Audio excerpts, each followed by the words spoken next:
तो hi everyone, कैसे हो? Good morning, good afternoon and good evening. यदि आप शाम में देख रहे हैं, मॉर्निंग में देख रहे हैं, आफ्टरनून में देख रहे हैं, तो सभी स्टूडेंटों को मेरी तरफ से गुड मॉर्निंग और राम राम जी, सभी भाई और बहनों को। ठीक है, तो आज हम AKTU के बीटेक के फर्स्ट ईयर के स्टूडेंट के लिए इंजीनियरिंग फिजिक्स और यूनिट नंबर 4 का जो स्टूडेंट नेम है फाइबर ऑप्टिक्स एंड लेजर है। आप बोल सकते हैं कि सर इसके दो पार्ट हैं, एक तो फाइबर ऑप्टिक्स है और एक दूसरा कौन सा पार्ट है? लेजर पार्ट है। तो welcome to my YouTube channel BTech poly by AK। यदि आपने सब्सक्राइब नहीं कर रखा है तो सबसे पहले सब्सक्राइब करिए। यदि आपको free of cost PDF notes चाहिए इस चैप्टर के या फिर इससे पहली वाली यूनिट के, तो आपको हमारे टेलीग्राम में, वहां से जाके आप टेलीग्राम को ज्वाइन कीजिए और वहां से आप नोट्स को डाउनलोड कर लीजिए। ठीक है, क्योंकि आप जब एग्जाम टाइम में जाओगे तो एक बार इनको पढ़ के चले जाना, गारंटी मैं लेता हूं कि आपके अच्छे मार्क्स फिजिक्स के अंदर आएंगे। ठीक है, गारंटी है इस बात की। तो आपके लिए एक बहुत बड़ा सरप्राइज भी हम लेकर आएंगे कि जैसे ये पूरी यूनिट्स हम स्टूडेंट पढ़ते हैं, जैसे यूनिट 4 को हम पढ़ेंगे तो हम इसको कम से कम 2 पेज में, पूरी यूनिट को कम से कम 2 पेज में आपको ऐसा निचोड़ कंटेंट दूंगा मैं कि आप एग्जाम टाइम से पहले एक बार देख लीजिए तो पूरी सभी चीज आपको याद हो जाएंगी। ठीक है ना, तो चलिए स्टार्ट करते हैं इस प्यारी सी वीडियो को। Yes, my name is Ankush Kumar and this is your beautiful सा चैनल है बीटेक पॉली। ठीक है, तो ये वन शॉट ही है, लेकिन वन शॉट का हमने नाम दिया है इसको क्या? Gun shot. ठीक है, तो यूनिट 4 का स्टूडेंट नेम है क्या है? Fibre optics and laser. उसका सिलेबस स्टूडेंट यहां पर लिखा है कि सर मैंने 2 पार्ट्स हैं, दोनों पार्ट्स का मैंने सिलेबस लिख दिया है। ये पहला फाइबर ऑप्टिक्स का है, इसे आप पार्ट 1 का नाम दे सकते हैं या पार्ट 2 का नाम दे सकते हैं। और यहां पर मैंने लेजर का सिलेबस लिख रखा है कि लेजर में हमें पढ़ना क्या क्या है जो AKTU के सिलेबस में है। तो सबसे पहले हम लेजर में, जैसा आपने थंबनेल पर देखा होगा कि ये पार्ट 1 है और पार्ट 1 में हम जो पढ़ने वाले हैं स्टूडेंट, वो हम पढ़ने वाले हैं लेजर। ठीक है, लेजर के अंदर हम पढ़ने के क्या पढ़ेंगे? Absorption of radiation, it is important. Spontaneous और स्टिमुलेटेड इमिशन ऑफ रेडिएशन। उसके बाद population inversion, very very important. Einstein coefficient A and B, ठीक है, very very important. Principle of laser action. उसके बाद सॉलिड स्टेट लेजर पढ़ेंगे जिसके अंदर हम रूबी लेजर पढ़ेंगे, और एक गैस लेजर हम पढ़ते हैं जिसके अंदर हीलियम नियॉन लेजर होती है। ठीक है, और देन उसके बाद कुछ एप्लीकेशन पढ़ेंगे लेजर की कि बेसिकली जो आपके पास लेजर जो लाइट होती है वो कहां कहां यूज होती है। ठीक है, सभी ने लेजर लाइट आपने देख रखी होगी। तो चलिए करें स्टार्ट। ओके, रेडी है ना? ओके, तो सबसे पहले हम हाई जोश, एकदम कॉपी पेन निकाल लीजिए। हाई जोश के साथ हम सबसे पहले लेजर को पढ़ने वाले हैं। ठीक है, तो तेरे को क्या मांगता? सर मेरे को दुनिया नहीं मांगता, मेरे को बस अच्छे मार्क्स मांगता। ठीक है, रॉकी भाई का डायलॉग है ना, रॉकी भाई क्या मांगता? सर मुझे दुनिया मांगता, मुंबई का डॉन बनना है। बट आपको मुंबई का डॉन नहीं बनना है, बस किसका डॉन बनना है? फिजिक्स का डॉन बनना। फिजिक्स में आपके अच्छे मार्क्स आने चाहिए। बस मेरा एम यही है कि आपको फिजिक्स के प्यार हो जाए। एकदम बढ़िया कंसेप्ट में एकदम एक्सप्लेन करूंगा लेजर को। बस वीडियो को एंड तक जरूर देखना। इस बात की गारंटी मैं लेता हूं कि इसमें जो क्वेश्चन मैं बताऊंगा 100% आपके एग्जाम में आएंगे ही आएंगे। ठीक है ना, बस वीडियो को एंड तक देखना। ठीक है, सबसे पहले लेजर का पार्ट 1 है। सो सबसे पहले हम पढ़ते हैं कि लेजर आखिर है क्या। तो सभी ने देख रखी होगी क्या? बिल्कुल सर, हमने तो देख रखी है। जब एग्जाम टाइम क्या सर, जब हम छोटे छोटे से थे ना, मेले में जाया करते थे, तो वहां से एक 20 या 30 रुपए की आया करती थी या 50 रुपए की, जिसके अंदर से एक यहाँ पर बटन प्रेस रहता था और वहां से एक रेड कलर की लाइट फॉल होती थी, रेड कलर की लाइट निकलती थी। क्या सर जो आपके पास लेजर जो रहती है और जो टॉर्च जो रहती है जो हम घरों में यूज करते हैं वो सेम होती है क्या? नहीं, ऐसा नहीं है। जो ऑर्डिनरी वो हम जो आपके पास टॉर्च जो रहती है उसको हम ऑर्डिनरी लाइट हम बोलते हैं, ठीक है। बेसिकली हम आपको बताएंगे डिफरेंस क्या क्या है। और जो लेजर लाइट है वो केवल एक पॉइंट पर ही फोकस करती है, ठीक है, और वो बहुत दूर तक 1000 किलोमीटर तक बहुत दूर तक फोकस करती है, बहुत दूर तक ट्रेवल कर सकती है। बट आपके पास टॉर्च जो रहती है वो एक थोड़ी सी डिस्टेंस तक ही ट्रेवल कर पाती है। तो सबसे पहले लेजर हम पढ़ते हैं। तो लेजर की डेफिनेशन या आप बोल दीजिए लेजर की फुल फॉर्म है कि light amplification by stimulated emission of radiation. इसमें एक शब्द आया है स्टूडेंट, स्टिमुलेटेड इमिशन। बस आप इस शब्द को याद रखिए, बाकी का कंसेप्ट अभी 5 मिनट बाद पूरा समझ में आ जाएगा कि स्टिमुलेटेड इमिशन क्या है, ठीक है। तो इसकी एल से laser light amplification by stimulated emission of radiation, जो पूरी प्रोसेस है वो स्टिमुलेटेड इमिशन के ऊपर वर्क करती है। कौन वर्क करती है? लेजर वर्क करती है। तो पहला पॉइंट क्लियर? बिल्कुल सर। देन उसके बाद दूसरा पॉइंट है, इट इज अ डिवाइस, ये एक ऐसी डिवाइस होती है used to produce a strong monochromatic collimated and highly coherent beam of a light. मतलब इसके अंदर क्या होती है कि प्रोड्यूस करती है, क्या प्रोड्यूस करती है? मोनोक्रोमेटिक। मोनोक्रोमेटिक मतलब सिंगल कलर की ही फ्रीक्वेंसी रहती है। सिंगल कलर जैसा आपने देखा है कि आपके पास रेड कलर की ही लेजर रहती है, किसी ने देखा होगा ग्रीन कलर की लेजर होती है, किसी ने देखा होगा येलो कलर की लेजर होती है। तो बेसिकली जो हम ज्यादातर देखते हैं वो रेड कलर की देखते हैं, ठीक है ना। लेकिन बस व्हाइट कलर को छोड़कर बाकी के सभी कलर की लेजर होती है, ठीक है। देन उसके बाद कॉल्यूमिनेटेड का मीनिंग जो है स्टूडेंट कि एक ही मतलब बिना स्प्रेड के वो 1000 किलोमीटर बहुत दूर तक ट्रेवल्स कर सकती है, स्प्रेड नहीं होती है। हाईली कोहेरेंट मतलब एक ही फेज में या एक ही मीडियम में ट्रेवल्स करती है। Beam of a light it depend on the phenomena of stimulated emission. तो वो किसके ऊपर डिपेंड करती है? Stimulated emission. बस मैं अभी बोल रहा हूं कि आप इसको बस थोड़ा सा याद रखिए, मैं आपको बताऊंगा स्टिमुलेटेड इमिशन क्या होता है। बस थोड़ा सा पेशेंस रखिए, केवल 5 मिनट का, ठीक है ना। देन उसके बाद it is the updated form of maser. जब साइंटिस्ट थे एल्बर्ट आइंस्टीन थे, तो एल्बर्ट आइंस्टीन ने जब ये इसको क्या किया, एक्सपेरिमेंट किया, तो उन्होंने उससे पहले भी कई साइंटिस्ट थे, तो उन्होंने इस मतलब मेजर की ये अपडेटेड फॉर्म है लेजर। पहले बहुत साइंटिस्ट थे तो उन्होंने मेजर नाम दिया, अब मेजर को अपडेट की फॉर्म में बनाया गया, किसको? लेजर को। और लेजर जो नाम दिया वो हम बोल सकते हैं एक अली जवान साइंटिस्ट थे उन्होंने दिया, बेसिकली कंफर्म नहीं है। या फिर आप ये बोल सकते हैं कि एल्बर्ट आइंस्टीन ने इसका मेजर की फॉर्म को ही अपडेट करके लेजर रख दिया। इज दैट क्लियर है ना? Okay. In which microwave amplifier, then उसके बाद amplifies. Laser is different from ordinary light. मैंने बोला कि जो आपके पास लेजर जो लाइट रहती है वो डिफरेंट रहती है, अलग रहती है। कौन सी? ऑर्डिनरी लाइट जो हम घर में यूज करते हैं उससे। In the sense that laser produce coherent light. जो आपके पास लेजर जो रहती है वो कोहेरेंट लाइट प्रोड्यूस करती है, मतलब एक ही फेज में ट्रेवल कर सकती है ये लाइट। बट यहां पर ये जो आपके पास लेजर रहती है वो हाईली मोनोक्रोमेटिक, एक ही कलर की रहती है, मतलब सिंगल वेवलेंथ रहेगी उसकी। क्या रहेगी? Single wavelength. यदि आपने देखा होगा जो आपके घर में ट्यूब लाइट जो रहती है, जिसे आप बल्ब बोलते हैं, ट्यूब बल्ब, तो आप देखेंगे उसमें से 7 कलर रहते हैं, क्योंकि वो व्हाइट कलर की होती है। तो वो कुछ हमारे जैसे घर में लगी रहती है, रूम में लगी रहती है, तो वो रूम तक ही क्या कर सकती है, अपने जो आपके लाइट जो रहती है उसको स्प्रेड कर सकती है। बट आपके पास जो लेजर लाइट रहती है वो बहुत दूर तक फोकस करती है, और वो भी एक ही पॉइंट पर। तो अगला पॉइंट यही है, it is highly collimated, can travel 1000 kilometre without spreading. बिना स्प्रेडिंग के 1000 किलोमीटर तक चल सकती है। कौन? Laser light. It is a very narrow beam of a light. तो आपने देखा होगा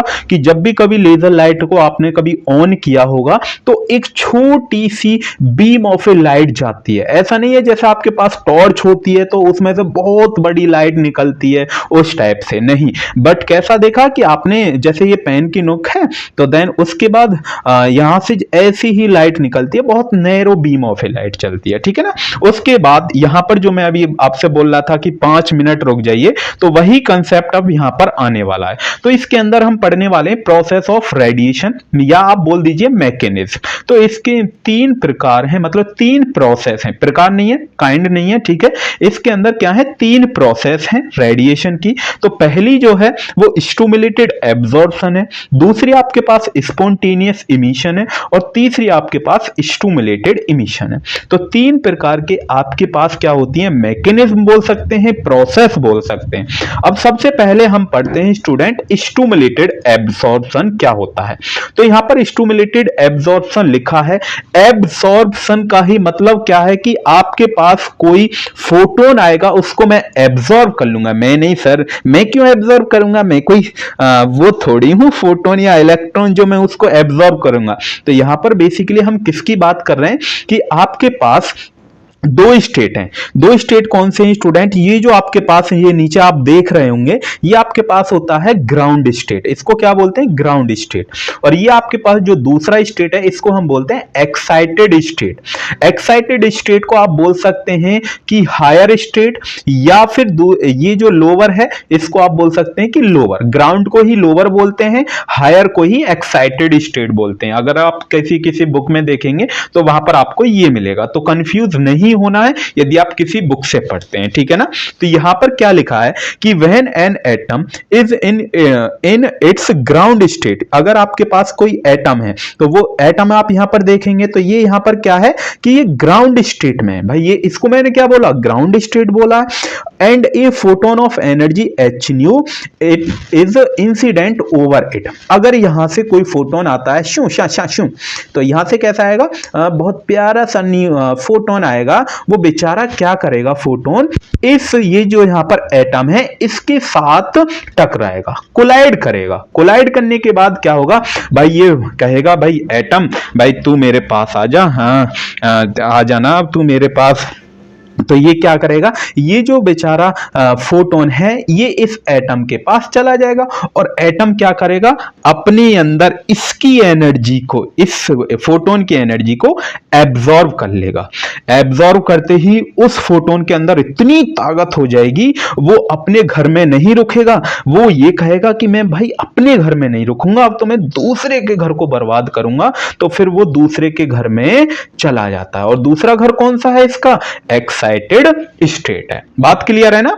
तो वो अपने घर में ना रुके, कब नहीं रुकेगा भाई। अब आप एक बात बताइए, अगर आपके पास कोई दोस्त आता है आपका, क्या आप उसके दोस्त के पास ही रुकते हैं, कोई हमबार दोस्त होगा या कोई जो ज्यादातर घूमता होगा, तो वो अपने घर में रुकता नहीं है। वो कहां जाएगा कि भाई चल कहीं चलते हैं, दूसरे के घर में चलते हैं या कहीं घूमने चलते हैं। तो ऐसे ये जो आपके पास फोटोन है, इस फोटोन ने ये एटम को, यहां पर जो एटम रखा है इस फोटोन ने, एटम ने फोटोन को एब्जॉर्ब किया, और एब्जॉर्ब करने के बाद वो ग्राउंड स्टेट से पहुंच गया कहां पर, एक्साइटेड स्टेट पर।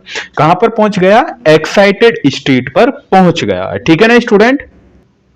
तो यहां तक समझ में आया कि यहां से क्या करेगा कि भाई ये जो h न्यू फोटोन है ये एटम इसको एब्जॉर्ब करेगा, और एब्जॉर्ब करने के बाद ये ग्राउंड स्टेट से वो कहां पर चले जाएगा, एक्साइटेड स्टेट में चले जाएगा। वही नेक्स्ट प्रोसेस में ये आफ्टर एब्जॉर्प्शन हो रहा है कि जो इलेक्ट्रॉन यहां पर था ग्राउंड स्टेट में, वो कहां पर पहुंच गया, एक्साइटेड स्टेट में पहुंच गया। और कैसे कि फोटोन को एब्जॉर्ब किया तब जाके ये स्टूडेंट पहुंचा है। बात क्लियर। तो यहां पर यही पूरी प्रोसेस लिखी हुई है, क्या है कि when an atom is in it's ground state, जब कोई एटम किस में था, ग्राउंड स्टेट में था, ग्राउंड स्टेट में ही तो है।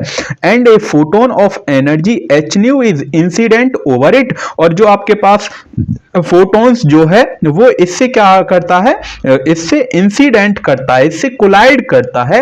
It come to its excited state after absorbing the photon, और जैसे ये फोटोन जो है वो एटम के साथ कोलाइड करता है, और एटम इस फोटोन को एब्जॉर्ब करते ही वो एक्साइटेड स्टेट में चला जाता है। इस पूरी प्रोसेस को हम बोलते हैं एब्जॉर्प्शन ऑफ रेडिएशन या स्टिमुलेटेड एब्जॉर्प्शन। बात क्लियर। और यहां पर जो स्टूडेंट एनर्जी जो रहेगी वो E2 minus E1 is equal to H nu. E2 minus E1 is equal to H nu. H nu यहां पर क्या है, फोटोन है। बात क्लियर है ना? सभी को पहली प्रोसेस समझ में आई है कि सर बिल्कुल एकदम मजा आ गया, पहला प्रोसेस हमको एकदम क्लियर कंसेप्ट हुआ है। अब यहां पर स्टूडेंट हम देखिए, यहां पर लिखा है कि द रेट ऑफ एब्जॉर्प्शन, जो आपके पास एब्जॉर्प्शन है वो डायरेक्टली प्रोपोर्शनल किस किस के है। इसको हम स्टूडेंट अगर तुम किसी अदर बुक में देखोगे तो वहां पर आपको प्रोबेबिलिटी नजर आएगी। क्या आएगी? प्रोबेबिलिटी। तो वो किस किस के ऊपर डिपेंड कर रही है, तो पी से प्रोबेबिलिटी आप बोल दीजिए, रेट ऑफ एब्जॉर्प्शन आप बोल सकते हैं। तो यहां पर number of atom in lower energy state, lower energy state मतलब जो आपके पास ग्राउंड स्टेट थी उसमें कितने नंबर ऑफ एटम है उसके ऊपर डिपेंड करेगी और उसकी एनर्जी डेंसिटी के ऊपर डिपेंड करता है। तो डायरेक्टली प्रोपोर्शनल कौन कौन के, एक तो एनर्जी डेंसिटी के, ई न्यू के और नंबर ऑफ एटम के। तो यहां पर यही है कि P12 मतलब यहां पर क्या है कि एनर्जी डेंसिटी, एनर्जी स्टेट है। तो जैसा ग्राउंड स्टेट से कहां पर गया था, एक्साइटेड स्टेट में। तो यहां पर 2 जो है वो एक्साइटेड स्टेट है और जो 1 है वो आपके पास क्या है, ग्राउंड स्टेट है। वो डायरेक्टली प्रोपोर्शनल किसके है, नंबर ऑफ एटम N1 के इक्वल है। देन उसके बाद एनर्जी डेंसिटी, तो एनर्जी डेंसिटी के इक्वल है। अब ये दोनों ही डायरेक्टली प्रोपोर्शनल है, दोनों ही डायरेक्टली प्रोपोर्शनल है। तो मैंने ऐसे दोनों को ही डायरेक्टली प्रोपोर्शनल, दोनों को एक समान में एक की फॉर्म में लिख दिया। जैसे ही डायरेक्टली प्रोपोर्शनल को हटाते हैं तो यहां पर आता है स्टूडेंट B12। क्या आता है, ये आपके पास B12 आपके पास आ जाता है। तो यहां पर ये जो B12 लिखा है यही आपके पास होता है आइंस्टीन कोफिशिएंट ऑफ एब्जॉर्प्शन। ठीक है, तो यहां पर मैंने B12 लिख दिया है कि आइंस्टीन कोफिशिएंट ऑफ एब्जॉर्प्शन है। क्लियर है ना? ओके। अब हम पढ़ते हैं स्पॉन्टेनियस इमिशन। स्पॉन्टेनियस इमिशन क्या है कि जैसे आपने देखा अभी एब्जॉर्प्शन वाले में, तो एब्जॉर्प्शन पर यहां पर एटम्स था कि बिल्कुल सर यहां पर आपके पास एटम आ गया था। अब यहां से क्या करेगा, ये आपके पास एक्साइटेड स्टेट होती है स्टूडेंट। क्या होती है? Excited state. एक्साइटेड स्टेट में जो भी आपके पास एटम जो रहेगा वो 10 की पावर -8 सेकंड तक रुकता है, -10 की पावर 8 सेकंड तक रुकता है। और जैसे ये इतना टाइम कंप्लीट हो जाएगा इस एटम को, तो वो वापस अपने घर पर चला जाता है। भाई जैसे अब आपके घर वाले हैं, ठीक है, तो क्या करते हैं कि भाई अगर तुझे जाना है अपने दोस्त के यहाँ तो तू 1 घंटे में वापस आ जाइयो। तो यहाँ पर इसके पेरेंट्स कहते हैं कि भाई तू जा तो रहा है अब फोटोन को लेकर, लेकिन फोटोन को ऊपर एक्साइटेड स्टेट में जा रहा है, उस फोटोन को वापस भी आना अपने घर। तो वो वापस कितनी देर में आएगा, 10 की पावर -8 सेकंड तक, मतलब 1 सेकंड से भी बहुत कम टाइम होता है। उतनी देर में ये जो एटम्स था जो ऊपर गया था एक्साइटेड स्टेट में, वो ग्राउंड स्टेट में आ जाता है। ठीक है ना? तो यहां पर ये अपनी ग्राउंड स्टेट में आ जाता है। ये स्पॉन्टेनियस इमिशन होता है। और जो फोटॉन्स को ले गया तो उसको भी तो अपने घर छोड़ कर आएगा, तो वो फोटॉन्स क्या हो जाता है, रिलीज होता है, इमिटेड फोटॉन्स। ठीक है, एच न्यू। तो यहां पर यही पूरी प्रोसेस लिखी हुई है, इसी पूरी प्रोसेस को हम बोलते हैं स्पॉन्टेनियस इमिशन। बात क्लियर है? सभी को समझ में आया कि सर क्या है, एक बार और एक्सप्लेन कर दीजिए कि सर इसमें बच्चा लोग भाइयों क्या है कि इसमें आपके पास कोई एटम्स था, वो एटम यहां पर था पहले से ही एब्जॉर्प्शन में। ठीक है, जैसे ही यहां पर 10 की पावर -8 सेकंड टाइम कंप्लीट होगा, वो अपने आप ही इटसेल्फ ही वो अपने ग्राउंड स्टेट पर आ जाता है, जैसा हमने इस डायग्राम में आपको दिखाया है। और जो फोटोन उसने एब्जॉर्ब किया था उस फोटोन को इमिट कर देता है। तो यहां से मैंने इमिटेड फोटोन्स को दिखाया है। क्लियर है ना? एकदम क्लियर। ओके, कंसेप्ट समझ में आया कि सर बिल्कुल एकदम कंसेप्ट समझ में आ गया। यहां पर एनर्जी वही है जो पीछे वाले में थी। तो यहां पर before spontaneous emission, after spontaneous emission, ये दोनों डायग्राम आपको बनाकर आने हैं। पक्का आता है, गारंटी है क्वेश्चन। ठीक है, देन यहां पर यही लिखा है कि when an atom is in its excited state it can remain there only 10 की पावर -8 सेकंड। तो 10 की पावर -8 सेकंड तक ये रुकता होता है आफ्टर दैट, उसके बाद क्या होता है, it's come to its ground state, वो अपनी ग्राउंड स्टेट में आ जाता है and release a photons of energy H nu, ठीक है, और वहां से उस फोटोन को रिलीज कर देता है, उसकी एनर्जी क्या है, एच न्यू। इस पूरी प्रोसेस को हम स्पॉन्टेनियस इमिशन ऑफ रेडिएशन बोलते हैं। क्लियर है ना, इतना कंसेप्ट क्लियर हुआ कि सर एकदम मजा आ गया, एकदम बढ़िया तरीके से समझ में आ गया है। तो यहां पर किस किस के ऊपर डिपेंड करती है, सर एक ही चीज के ऊपर डिपेंड करती है, वो है number of atom in excited state. तो एक्साइटेड स्टेट कौन सी थी, ये आपके पास एक्साइटेड स्टेट थी, तो इसके ऊपर जितने नंबर ऑफ एटम रहेंगे उसके ऊपर ये डिपेंड करेगी कौन, प्रोबेबिलिटी या फिर रेट ऑफ स्पॉन्टेनियस इमिशन। तो यहां पर यही है कि the rate of spontaneous emission is directly proportional to the number of atom in excited state N2। Clear है ना इतना, ओके।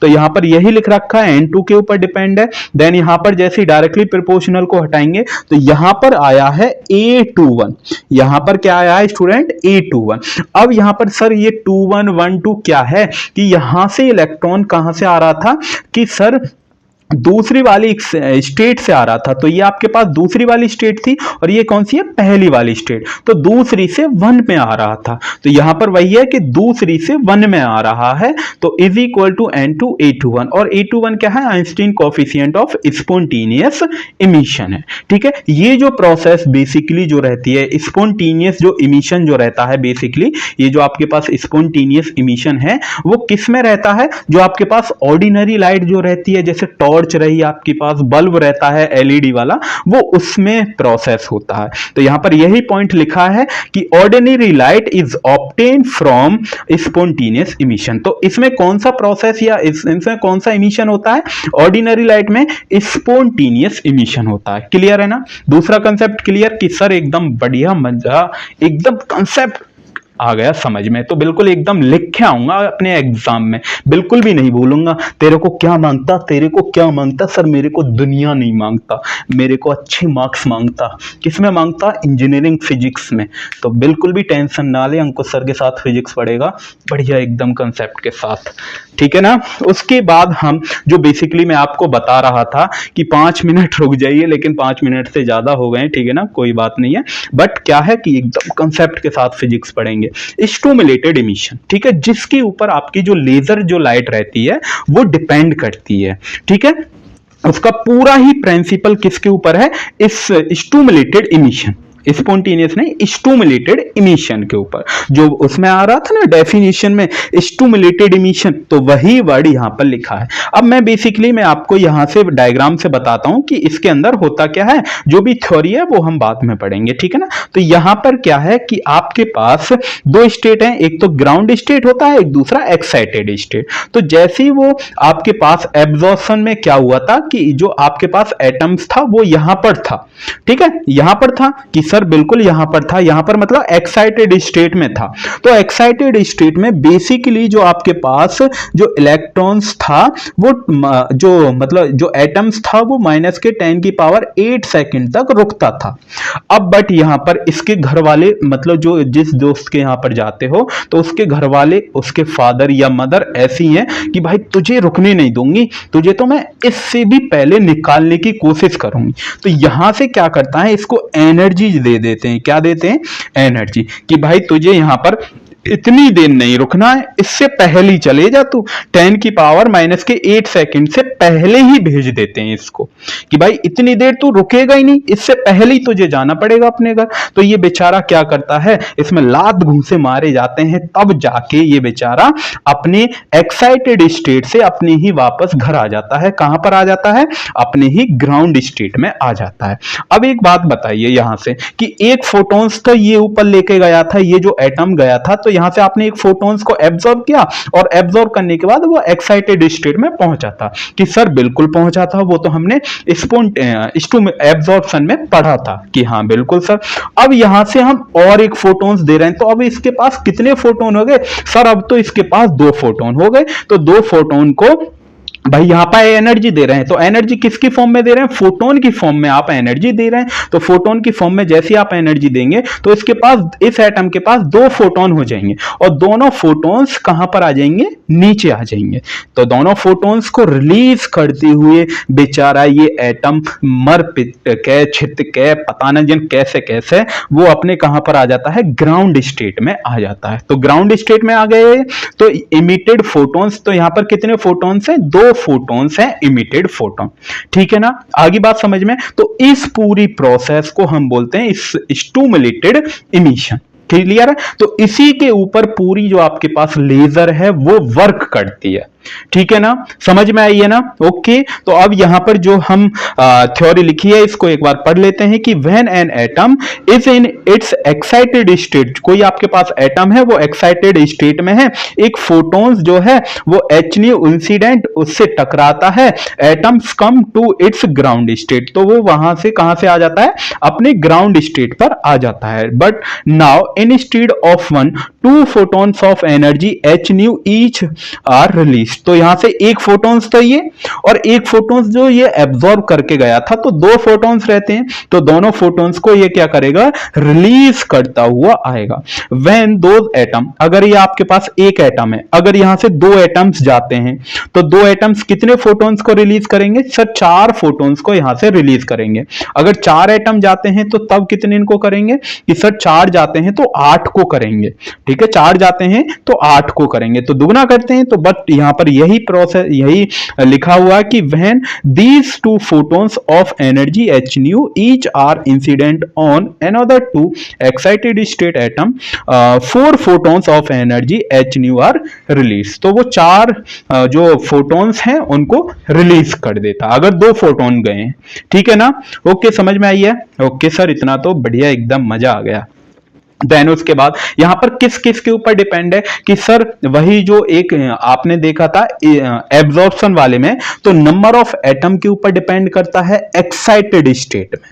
ठीक है, देन उसके बाद एनर्जी डेंसिटी के ऊपर डिपेंड करेगा। ठीक है, तो यहां पर प्रोबेबिलिटी या फिर रेट ऑफ स्टिमुलेटेड इमिशन, तो N2 के ऊपर डिपेंड करता है, मतलब एक्साइटेड स्टेट कौन सा है? N2 है, और एनर्जी डेंसिटी E न्यू है। ठीक है, तो इसके ऊपर दोनों को हमने कंबाइन कर दिया और जैसे डायरेक्टली प्रोपोर्शनल का हटाते हैं तो यहां पर क्या आता है स्टूडेंट? B21 आता है। क्या आता है? B21। ठीक है, जैसे ये B21 है, इस B21 का हमने नाम क्या दिया है? Einstein coefficient of stimulated emission. तो यही पूरी प्रोसेस क्या होती है कि laser light is obtain from stimulated emission. तो जो आपके पास लेजर जो लाइट रहती है वो कहां से मिलती है? स्टिमुलेटेड इमिशन से मिलती है। तो आप बता सकते हैं कि स्टिमुलेटेड एब्जॉर्प्शन, स्टिमुलेटेड इमिशन क्या होता है? ठीक है, क्लियर है ना? तीनों concept clear, very very important है, आपके एग्जाम में 100% आएंगे ही आएंगे। ठीक है ना, उसके बाद हम पढ़ते हैं डिफरेंस बिटवीन स्पॉन्टेनियस इमिशन और स्टिमुलेटेड इमिशन। तो ये डिफरेंस आप अपनी तरफ से भी लिख सकते हैं, बट मैंने यहां पर लिखे हैं तो आपको कंफ्यूजन नहीं होनी चाहिए, बिल्कुल एकदम क्लियर कंसेप्ट होनी चाहिए। जो अभी आपने देखा स्पॉन्टेनियस इमिशन में, जो स्पॉन्टेनियस इमिशन थी वो ऑर्डिनरी लाइट के लिए थी, तो ordinary light is obtained from spontaneous emission। Then उसके बाद स्टिमुलेटेड इमिशन में क्या मिल रहा था? लेजर लाइट मिल रही थी। ठीक है, स्पॉन्टेनियस स्टिमुलेटेड इमिशन से। देन उसके बाद emitted photon can move in any direction. यहां पर क्या था? जो आपके पास स्पॉन्टेनियस इमिशन था वहां से जो कोई फोटोन रिलीज हो रहा था ना, वो कहीं पर भी जा सकता है। ठीक है, उसकी कोई डायरेक्शन नहीं है। बट यहां पर स्टिमुलेटेड इमिशन में केवल एक ही डायरेक्शन में जा सकते हैं वो फोटॉन्स। ऐसा नहीं है कि भाई तू अपने घर चला जा, मैं अपने घर चला जाता हूं, नहीं, एक साथ ही कहीं अगर जाएंगे तो वो सारे दोस्त एक साथ ही जाएंगे। ठीक है ना, आगे ना दूसरा कंसेप्ट क्लियर, दूसरा पॉइंट क्लियर कि सर दूसरा भी पॉइंट क्लियर है। देन उसके बाद तीसरा पॉइंट है यहां पर emitted radiation are not coherent. तो यहां पर जो आपके पास रेडिएशन जो रहता है, इमिटेड रेडिएशन कोहेरेंट नहीं होता, यहां पर कोहेरेंट होता है। कोहेरेंट मतलब एक ही फेज में चलती है। ठीक है, एक ही फेज में। देन उसके बाद यहां पर क्या है कि emitted photons from various atom, यहां पर जो आपके पास इमिटेड जो फोटॉन्स था, जो इमिट हो रहा था, रिलीज हो रहा था from various atom, have no phase, वहां पर कोई भी फेज नहीं था बिटवीन देम, यहां पर एक ही फेज में सेम फ्रीक्वेंसी, उनकी जो आपके पास वेवलेंथ है या फ्रीक्वेंसी है वो क्या है, सेम है, और वो एक ही सेम फेज में चल रहे थे, ठीक है, इंसिडेंट फोटोन। और यहां पर किस किस के ऊपर वो डिपेंड रहता है, वो हमने लिख रखा है कि number of atom in the excited state, तो यहां पर और क्या आ जाता है, इसके ऊपर एक्साइटेड स्टेट के ऊपर तो डिपेंड करता ही है, बट यहां पर एनर्जी डेंसिटी के ऊपर भी डिपेंड करता है। तो यहां तक क्लियर है, सभी को क्लियर है। देन उसके बाद हम पढ़ते हैं relation between Einstein coefficient A and B. तो relation between Einstein coefficient A and B, A और बी में हम रिलेशन पढ़ने जा रहे हैं। तो ए और बी जैसा अभी आपने देखा था कि वहां पर आइंस्टीन कोफिशिएंट आ रहे थे, जो हमने अभी ये तीनों प्रोसेस पढ़ी हैं उनके अंदर। तो यहां पर यही लिखा है कि n1 और n2 यहां पर number of atom at any instant in lower energy. अगर यहां पर जो n1 है वो किसके लिए है, लोअर एनर्जी, मतलब जो आपके पास लोअर एनर्जी स्टेट था कौन सा, ग्राउंड स्टेट। और यहां पर जो आपके पास n2 है वो आपके पास हायर एनर्जी स्टेट 2 है, जिसे आप एक्साइटेड स्टेट, या मैं जिसे एक्साइटेड स्टेट का नाम दे रहा था, ठीक है ना। तो यहां पर ये पहला पॉइंट यही लिखा है। देन उसके बाद यहां पर रेट ऑफ एब्जॉर्प्शन मैंने लिख दिए थे कि ये जो किसके लिए था, एब्जॉर्प्शन के लिए था। तो अब मैंने एब्जॉर्प्शन के लिए बता दिया था क्या क्या था, ठीक है, वो नंबर ऑफ एटम के ऊपर डिपेंड कर रहा था, इन किसमें, ग्राउंड स्टेट में, उसके ऊपर डिपेंड कर रहा था, और तो एनर्जी डेंसिटी के ऊपर डिपेंड कर रहा था। तो उसके अकॉर्डिंग ये हम पहले ही पढ़ चुके हैं, अभी पढ़ के आए हैं। तो ये P12 is equal to N1 B12 E nu पहली इक्वेशन है। देन उसके बाद यहां पर rate of spontaneous emission, spontaneous emission वो किसके डायरेक्टली प्रोपोर्शनल था, किसके ऊपर डिपेंड कर रहा था, तो वो कर रहा था P21 is equal to N2A21। और यहां पर जो A21 है वो आपके पास Einstein coefficient of spontaneous emission है, और यहां पर B12 Einstein coefficient of stimulated absorption है। यहां पर एब्जॉर्प्शन है, यहां पर स्पॉन्टेनियस है, और तीसरे वाले में यहां पर आपके पास आता है स्टिमुलेटेड इमिशन। यहां पर क्या आता है, स्टिमुलेटेड इमिशन, जिसके ऊपर आपकी लेजर लाइट पूरी वर्क करती है, ठीक है ना। देन यहां पर किस किस के ऊपर डिपेंड है, number of atom in excited state, मतलब N2 के ऊपर।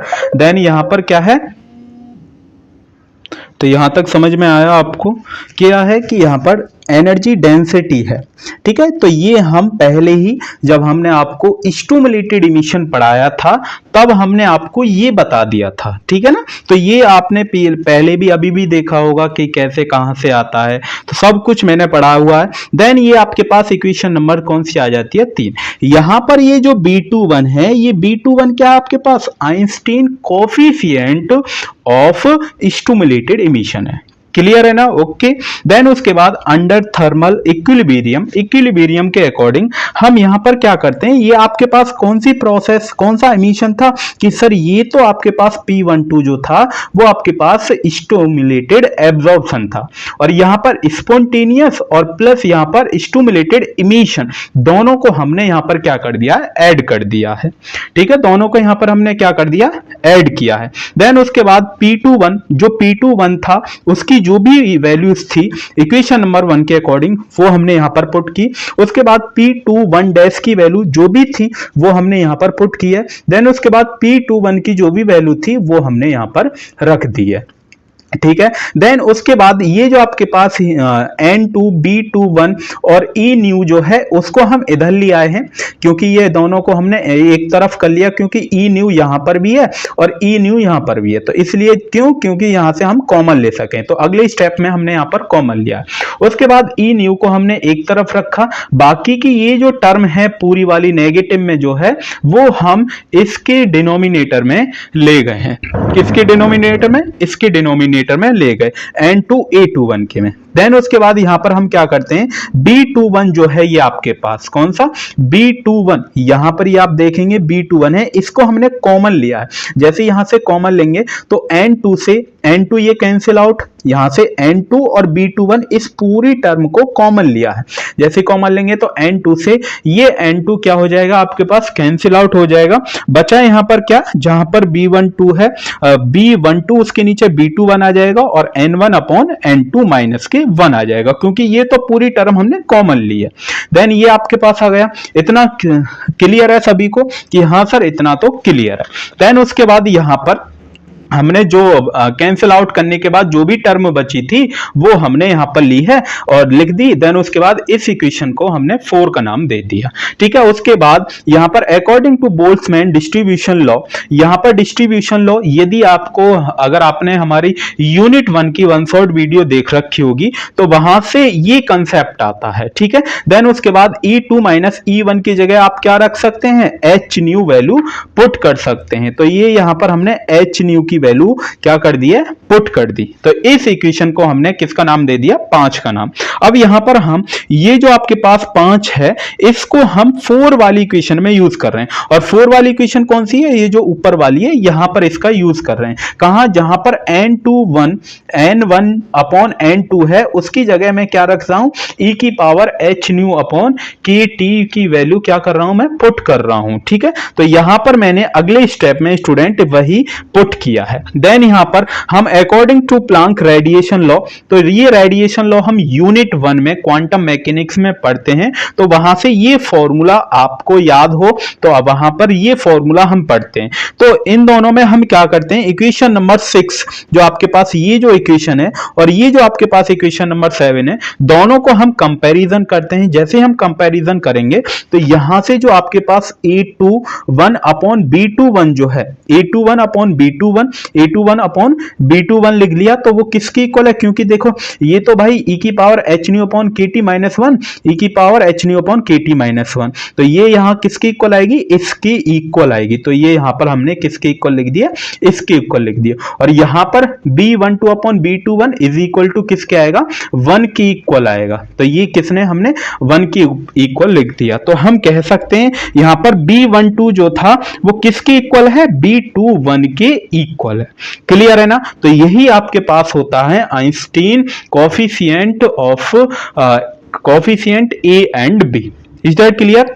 ओके, यहां तक किसी को कोई प्रॉब्लम नहीं सर, कोई भी हमें प्रॉब्लम नहीं है। उसके बाद यहां पर हम कुछ कंपोनेंट पढ़ते हैं लेजर के। सबसे पहला कंपोनेंट हम पढ़ते हैं पॉपुलेशन इन्वर्जन। पॉपुलेशन इन्वर्जन क्या होता है कि आपके पास यहां पर आप देखेंगे कि आपके पास 2 स्टेट हैं, एक तो ग्राउंड स्टेट, एक एक्साइटेड स्टेट है।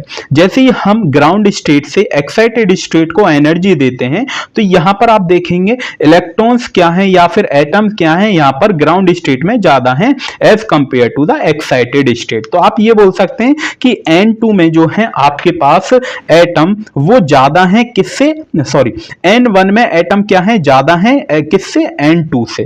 ठीक है, जैसे ही हम इसको एनर्जी देंगे, नीचे से हमने एनर्जी दी और एनर्जी देने के बाद हम करेंगे क्या कि यहां पर जो भी आपके पास ग्राउंड स्टेट में जो भी एटम है वो कहां पर चले जाएंगे, एक्साइटेड स्टेट में, मतलब N2 के प्लेस पर N2 की जगह आ जाएंगे। जैसे ही N2 की जगह आ गए तो ये आपके पास एटम आ गए हैं। ठीक है, तो इसी पूरी प्रोसेस को अब यहां पर क्या हुआ कि सर N2 में ज्यादा एटम हो गए एज कंपेयर टू N1, तो इस पूरी प्रोसेस को ही हम बोलते हैं पॉपुलेशन इन्वर्जन। तो यहां पर यही लिखा है कि the phenomena in which the number of atom in the higher energy state मतलब excited state comparatively greater than the number of atom in the lower energy. तो आप देखेंगे इसमें 3 एटम है और यहां पर कितने हैं, 5 एटम है। तो इस वजह से यहां पर N2 में ज्यादा है, N1 में क्या है, कम है। तो यहां पर हमें क्या मिल जाता है, पॉपुलेशन इन्वर्जन अचीव हो जाता है। इज दैट क्लियर है ना? ओके, तो यहां पर नोट करके एक पॉइंट लिखा है कि जहां पर क्या है कि number of atom in excited state में नंबर ऑफ एटम क्या रहेंगे, लार्जर मिलेंगे। तो वहां पर as compare to the ground state, in the ground state मतलब N2 की वैल्यू ज्यादा रहेगी N1 से। तो this process is called stimulated emission. उस प्रोसेस को हम क्या बोल देंगे, स्टिमुलेटेड इमिशन। जब स्टिमुलेटेड इमिशन जब होगा तो वहां पर हमें क्या मिलेगा, लेजर एक्शन मिलेगा, लेजर आपको लाइट मिलेगी। जहां पर पॉपुलेशन इन्वर्जन होगा वहां पर आपको लेजर लेजर लाइट मिलती है। क्लियर है ना? Is that clear? उसके बाद नेक्स्ट जो है स्टेट वो आपके पास आती है मेटा स्टेबल स्टेट। अब मेटा स्टेबल स्टेट क्या होती है कि सर ये तो हमने पढ़ी नहीं है, तो हम किस लिए? हम आपको पढ़ाने के लिए ही तो हैं भाई। तेरे को क्या मांगता? अपना एम भूलना नहीं है। तेरे को क्या मांगता? सर मेरे को ना अच्छे मार्क्स मांगता। किस में मांगता? सर इंजीनियरिंग फिजिक्स में मांगता, मैथ में मांगता, जो भी सब्जेक्ट मैं आपसे पढ़ूंगा उसमें मेरे को अच्छे मार्क्स मांगता। तो अच्छे मार्क्स आपके आएंगे अंकुश सर के साथ पढ़ेंगे, ठीक है, एकदम फुल कंसेप्ट के साथ, ठीक है ना? ओके तो यहां पर मेटा स्टेबल स्टेट क्या है कि सर हमारे पास दो स्टेट रहती हैं। एक तो सर कौन सी रहती है? ग्राउंड स्टेट रहती है, और एक रहती है एक्साइटेड स्टेट। तो उसके बीच में एक स्टेट और होती है जिसे हम मेटा स्टेबल स्टेट का नाम देते हैं। तो सर कहने का मतलब क्या हुआ कि सर ग्राउंड स्टेट और एक्साइटेड स्टेट के बीच में एक स्टेट और रहती है मेटा स्टेबल स्टेट, और जिसकी टाइमिंग जो है जहां पर इलेक्ट्रॉन्स या जो भी एटम रहेगा वो 10⁻³ सेकंड तक रुकेगा। सर क्या ये 10⁻⁻8 सेकंड बड़ा है या 10⁻⁻3 सेकंड बड़ा है? आप बताइए कमेंट बॉक्स में कौन बड़ा है। कि सर मुझे तो यही नहीं पता। अरे भाई 10⁻⁻3 सेकंड बड़ा है, ठीक है। ये यहां पर ज्यादा देर तक एटम रुकेगा, और यहां पर क्या रहेगा? एक्साइटेड स्टेट में कम टाइम तक अपना एटम रुकता है, क्योंकि यहां पर नेगेटिव पावर है, यहां पर क्या है? यहां पर -8 पावर है, यहां पर -3 पावर है। तो इस वजह से जो आपका एटम जो एक्साइटेड स्टेट में कहां से आता है?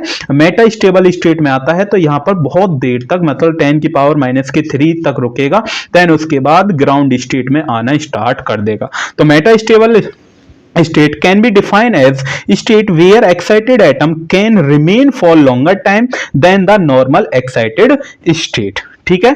then उसके बाद it is also excited state but having lifetime of 10⁻⁻3। तो इसका जो लाइफ टाइम है वो कितना है? 10⁻⁻3 सेकंड तक जो आपके पास एटम है वो रुकता है, ठीक है ना। तो मैंने यहां पर लिख दिया है the population inversion occur only in the between Meta stable state and lower state. तो जहां पर आपको पॉपुलेशन जो इन्वर्जन मिलेगा, पॉपुलेशन इन्वर्जन जो आपको अचीव जो होगा, जहां पर आपको लेजर लाइट मिलेगी, वो कहां पर मिलेगी? वो ग्राउंड स्टेट और मेटा स्टेबल के बीच में मिलेगी, जहां से ये फोटॉन्स आपको निकलते हुए दिखाई दे रहे हैं। तो यहां पर आपको पॉपुलेशन इन्वर्जन यानी कि लेजर लाइट आपको मिलती है। क्लियर है ना मेटा स्टेबल स्टेट की? सर एकदम क्लियर कंसेप्ट, एकदम बढ़िया, एकदम मजा आ गया ना। देन उसके बाद यहां पर नेक्स्ट पॉइंट और लिखा है मेटा स्टेबल स्टेट का। यदि आपके, मैं मानता हूं कि कहीं पर भी मेटा स्टेबल स्टेट एग्जिस्ट नहीं करती है, तो वहां पर कोई भी पॉपुलेशन इन्वर्जन नहीं होगा। जहां पर पॉपुलेशन इन्वर्जन नहीं होगा वहां पर स्टिमुलेटेड इमिशन हो ही नहीं सकता, और जहां पर स्टिमुलेटेड इमिशन नहीं होगा तो वहां पर कोई भी लेजर लाइट आपको नहीं मिलेगी। क्लियर है ना इतना? ओके तो यहां पर उसके बाद हम पढ़ते हैं necessary condition to achieve laser action. अब हम कुछ कंडीशन पढ़ने वाले हैं। वो कौन कौन सी कंडीशन है? Necessary condition to achieve laser action, कि जहां पर आपको लेजर लाइट मिलेगी उसकी कंडीशन क्या क्या होने वाली हैं, ठीक है। उससे पहले हम एक शायरी पढ़ते हैं। शायरी पढ़ते हैं मतलब सर शायरी भी पढ़ाएंगे आप? क्या है सर? तो यहाँ पर एक अर्ज किया है, वाह वाह क्या इरशाद सर, इरशाद, ठीक है। बताना कमेंट बॉक्स में कैसी लगती है, ठीक है। ओके, तू साथ हो तो हर लम्हा खास लगता है, तू साथ हो तो हर लम्हा खास लगता है, तेरे बिना ये दिल उदास लगता है। वाह वाह वाह वाह, ठीक है। ओके तो यहाँ पर 3 कंडीशन है। वो 3 कंडीशन कौन कौन सी हैं?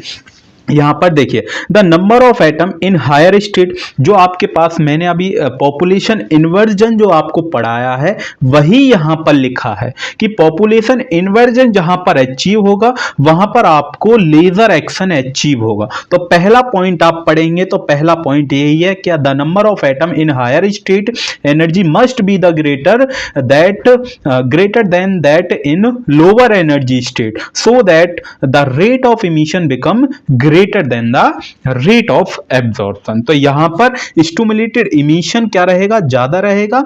किससे ज्यादा रहेगा, greater than the rate of absorption, ठीक है ना। तो यहां पर क्या है, पूरे में पॉपुलेशन इन्वर्जन की डेफिनेशन लिखी हुई है। उसके बाद यहां पर दूसरा पॉइंट क्या है कि the radiation must be coherent, जो आपके पास रेडिएशन है वो कोहेरेंट मतलब सेम फेज में चलेगा, सेम मीडियम में। So the probability of spontaneous emission should be negligible. तो यहां पर स्पॉन्टेनियस जो इमिशन होता है उसकी प्रोबेबिलिटी को हम नेग्लिजिबल कर देते हैं in comparison to the probability of stimulated emission, क्योंकि यहां पर स्टिमुलेटेड इमिशन बढ़ जाता है। जब जहां पर स्टिमुलेटेड इमिशन होगा तो वहां पर आपको क्या मिलेगी, लेजर लाइट आपको मिलेगी, ठीक है, पॉपुलेशन इन्वर्जन मिलेगा।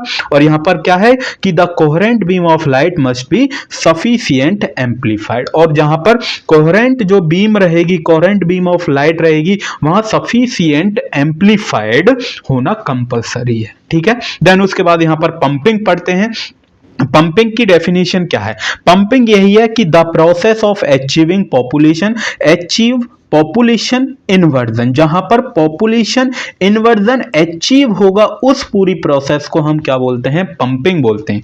दूसरी डेफिनेशन यहां पर और करके लिखी है, the process by which can raise the number of atom from the lower energy state to the higher energy state. तो हायर एनर्जी स्टेट में नंबर ऑफ एटम ज्यादा रहेंगे, किससे ज्यादा रहेंगे, लोअर एनर्जी स्टेट से। तो वहां पर आपको क्या मिलता है, पॉपुलेशन इन्वर्जन मिलता है। उस पूरी प्रोसेस को ही हम क्या बोलते हैं, पंपिंग बोलते हैं। तो यहां पर मैंने डायरेक्ट लिखा है कि अचीविंग पॉपुलेशन इन्वर्जन, इसमें मैंने डेफिनेशन को इंक्लूड किया हुआ है, ठीक है। दोनों में से आप कोई सी भी लिख आइए, कोई गलत नहीं करेगा, ठीक है ना।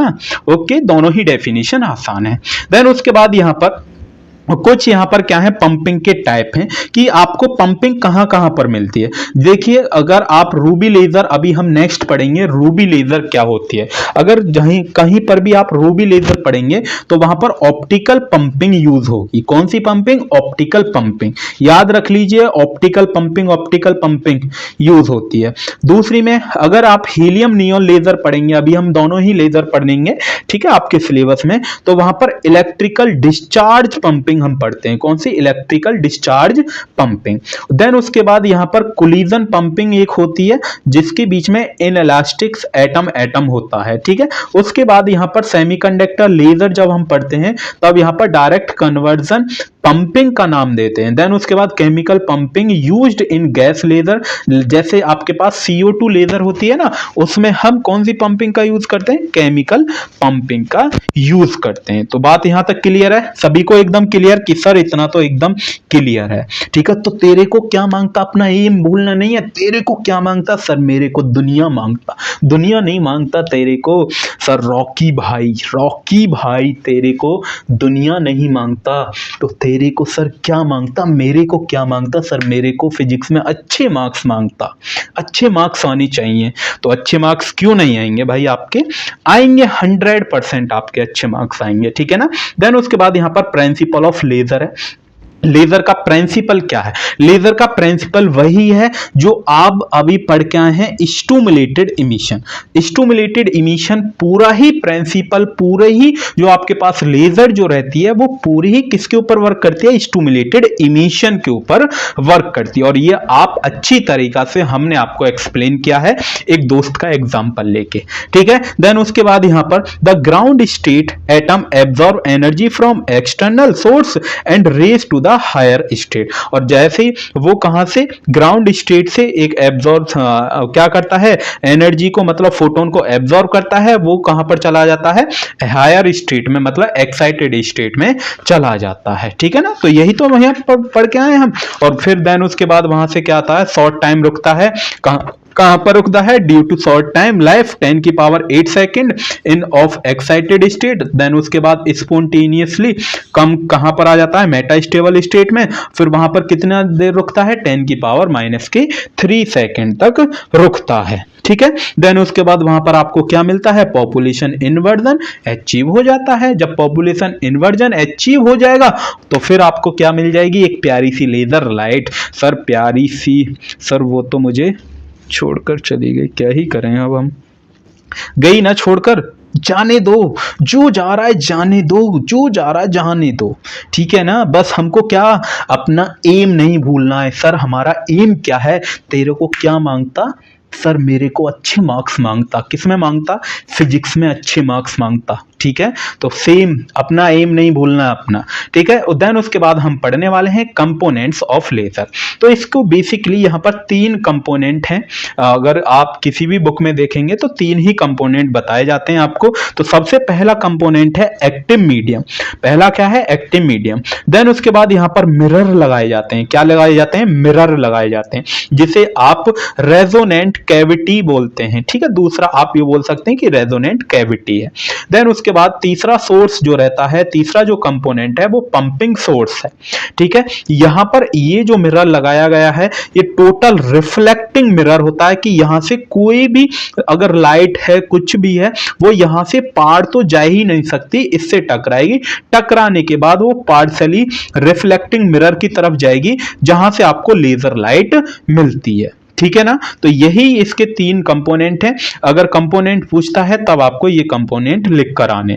तो यहां पर एक्टिव मीडियम या फिर एक्टिव सब्सटेंस लिख रखा है कि a system in which population inversion is achieve is called active substance. जहां पर आपको पॉपुलेशन इन्वर्जन मिलेगा, अचीव होगा, उसको हम बोलते हैं एक्टिव सब्सटेंस। जो बीच में है ना, यहां पर, यहीं पर तो आपको पॉपुलेशन इन्वर्जन मिलता है। जब पॉपुलेशन इन्वर्जन यहां पर मिलेगा तो यहां से आपके पास लेजर लाइट जाएगी। और लेजर लाइट कहां से जाएगी, पार्शियली रिफ्लेक्टिंग मिरर से जाती है। ठीक है, उसके बाद पंपिंग सोर्स, ये ऊपर क्या है, पंपिंग सोर्स। अभी हमने आपको पंपिंग सोर्स बताए थे कि एक ऑप्टिकल और एक होता है इलेक्ट्रिकल डिस्चार्ज वाला, जो हीलियम नियोन में यूज करते हैं और हम रूबी लेजर में यूज करते हैं। ठीक है, तो वो 2 टाइप्स यहां पर आपको पढ़ने हैं। तो यहां पर यही है कि with the help of energy source the system can be raised and excited state. With the help of source this source the number of atom in the higher energy state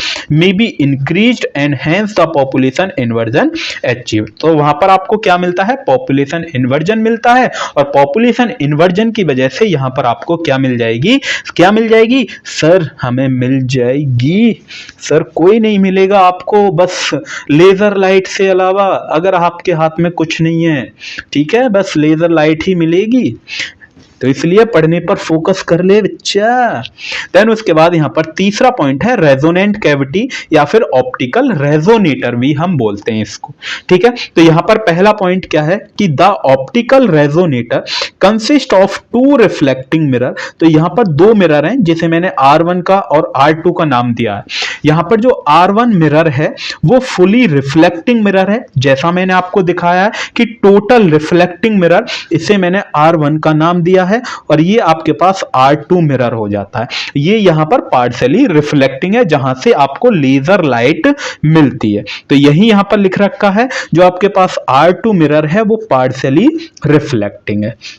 ठीक है ना, उसके बाद active medium is placed between R1 और R2। और जैसा कि आपने देखा R1 और R2 के बीच में, R1 और R2 के बीच में यहां पर कौन सा मीडियम लगाया हुआ है, कौन सा मीडियम है, एक्टिव मीडियम या फिर एक्टिव सब्सटेंस है। इसके बीच में, किसके बीच में, 2 मिरर के बीच में। देन उसके बाद these mirror act as an optical resonator. यहां पर ये जो दोनों मिरर लगाए गए हैं, ये दोनों मिरर हैं, ये जो दोनों मिरर किसकी तरह एक्ट करते हैं, ये रेजोनेंट कैविटी की तरह एक्ट करते हैं या फिर ऑप्टिकल रेजोनेटर की तरह एक्ट करते हैं, वर्क करते हैं। क्लियर है ना, तीनों ही कंसेप्ट क्लियर, तीनों ही कंपोनेंट क्लियर है। ओके सर, इतने तो कंपोनेंट क्लियर है। अब उसके बाद हम यहां पर वेरियस लेवल पढ़ने जा रहे हैं। वेरियस लेवल सर कहने का क्या मतलब है कि यहां पर आपको वेरियस लेवल पढ़ने हैं लेजर के। तो यहां पर हम सबसे पहला जो लेजर का जो पढ़ते हैं level 3 laser, 3 level pumping scheme भी बोल सकते हैं या फिर 3 लेवल इस लेजर भी बोल सकते हैं। ठीक है, अगर पंपिंग स्कीम के नाम पे आता है तब भी 3 लेवल वाला लिख के आना, 4 लेवल वाला लिख के आना, अभी हम इससे पढ़ेंगे ना, देन उसके बाद। ठीक है, और यहां पर अगर ये आता है कि 3 लेवल लेजर तब भी आपको यही लिख के आना है। ठीक है ना, ओके। तो 3 लेवल, सर 3 लेवल से तो हमारी कुछ समझ में आ रहा है, बट यहां पर मैं सबसे पहले आपको डायग्राम दिखाना चाहूंगा, दिखाने से पहले देन उसको फिर समझाऊंगा और जो थ्योरी लिखी है फिर इसको एक बार हम पढ़ेंगे तो वहां से सब कुछ क्लियर हो जाएगा। वेरी वेरी इंपॉर्टेंट है, एग्जाम में आया हुआ है, ठीक है ये क्वेश्चन। तो यहां पर क्या होता है कि आपके पास एक ग्राउंड स्टेट होता है कि सर अभी हम पीछे पढ़ के आए, एक ग्राउंड स्टेट होता है, एक एक्साइटेड स्टेट होता है। एक्साइटेड स्टेट के बीच में एक और स्टेट होता है मेटा स्टेबल स्टेट। क्या सर इसी को हम थ्री लेवल लेजर बोलते हैं? बिल्कुल बच्चा, इसी को ही, बिल्कुल मेरे प्यारे भाई, इसी को ही क्या बोलते हैं? थ्री लेवल लेजर बोलते हैं या थ्री लेवल पंपिंग स्कीम बोलते हैं, ठीक है। क्या होता है इसमें कि आपके पास ग्राउंड स्टेट होती है, ग्राउंड स्टेट में बहुत सारे एटम्स हैं, वो बहुत सारे एटम्स क्या करेंगे, बहुत सारे फोटॉन्स आएंगे, उनको फोटॉन्स को एब्जॉर्ब करके वो एक्साइटेड स्टेट में चला जाता है। एक्साइटेड स्टेट में 10 की पावर माइनस के 8 सेकंड तक रुकता है। देन उसके बाद वहां से अपने आप ही स्पॉन्टेनियस इमिशन होती है। उसके बाद यहां पर क्या आ जाएगा? Rapid delay, rapid decay. Rapid decay का मतलब कि ऑटोमेटिकली ही वो मेटा स्टेबल स्टेट में आ जाते हैं और मेटा स्टेबल स्टेट में कितने रुकेंगे? 10 की पावर माइनस के 3 सेकंड तक रुकेंगे। देन उसके बाद यहां से अपने आप ही स्पॉन्टेनियस ही, तो यहां से आपको क्या होते जाएंगे, जो आपके पास एटम है वो नीचे आते जाएंगे, अपनी ग्राउंड स्टेट में आते जाएंगे।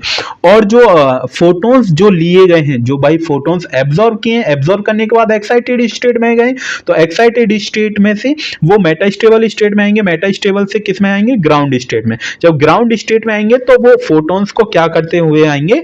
इमिटेड करते आएंगे, रिलीज करते हुए आ जाते हैं। तो इस पूरी ही प्रोसेस को हम थ्री लेवल पंपिंग स्कीम या थ्री लेवल लेजर बोलते हैं। तो यहां पर यही है क्या, a typical three level pumping scheme as shown in figure, जैसा हमने आपको फिगर में दिखाया।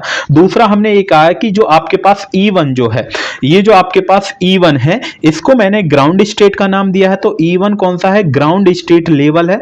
यहां पर जो E3 है वो आपके पास एक्साइटेड स्टेट है या फिर आप पंपिंग लेवल भी आप बोल सकते हैं। देन यहां पर E2 है, उसको मैंने मेटा स्टेबल स्टेट के नाम से दिया है, जिसे आप अपर लेजिंग लेवल बोलते हैं, ठीक है।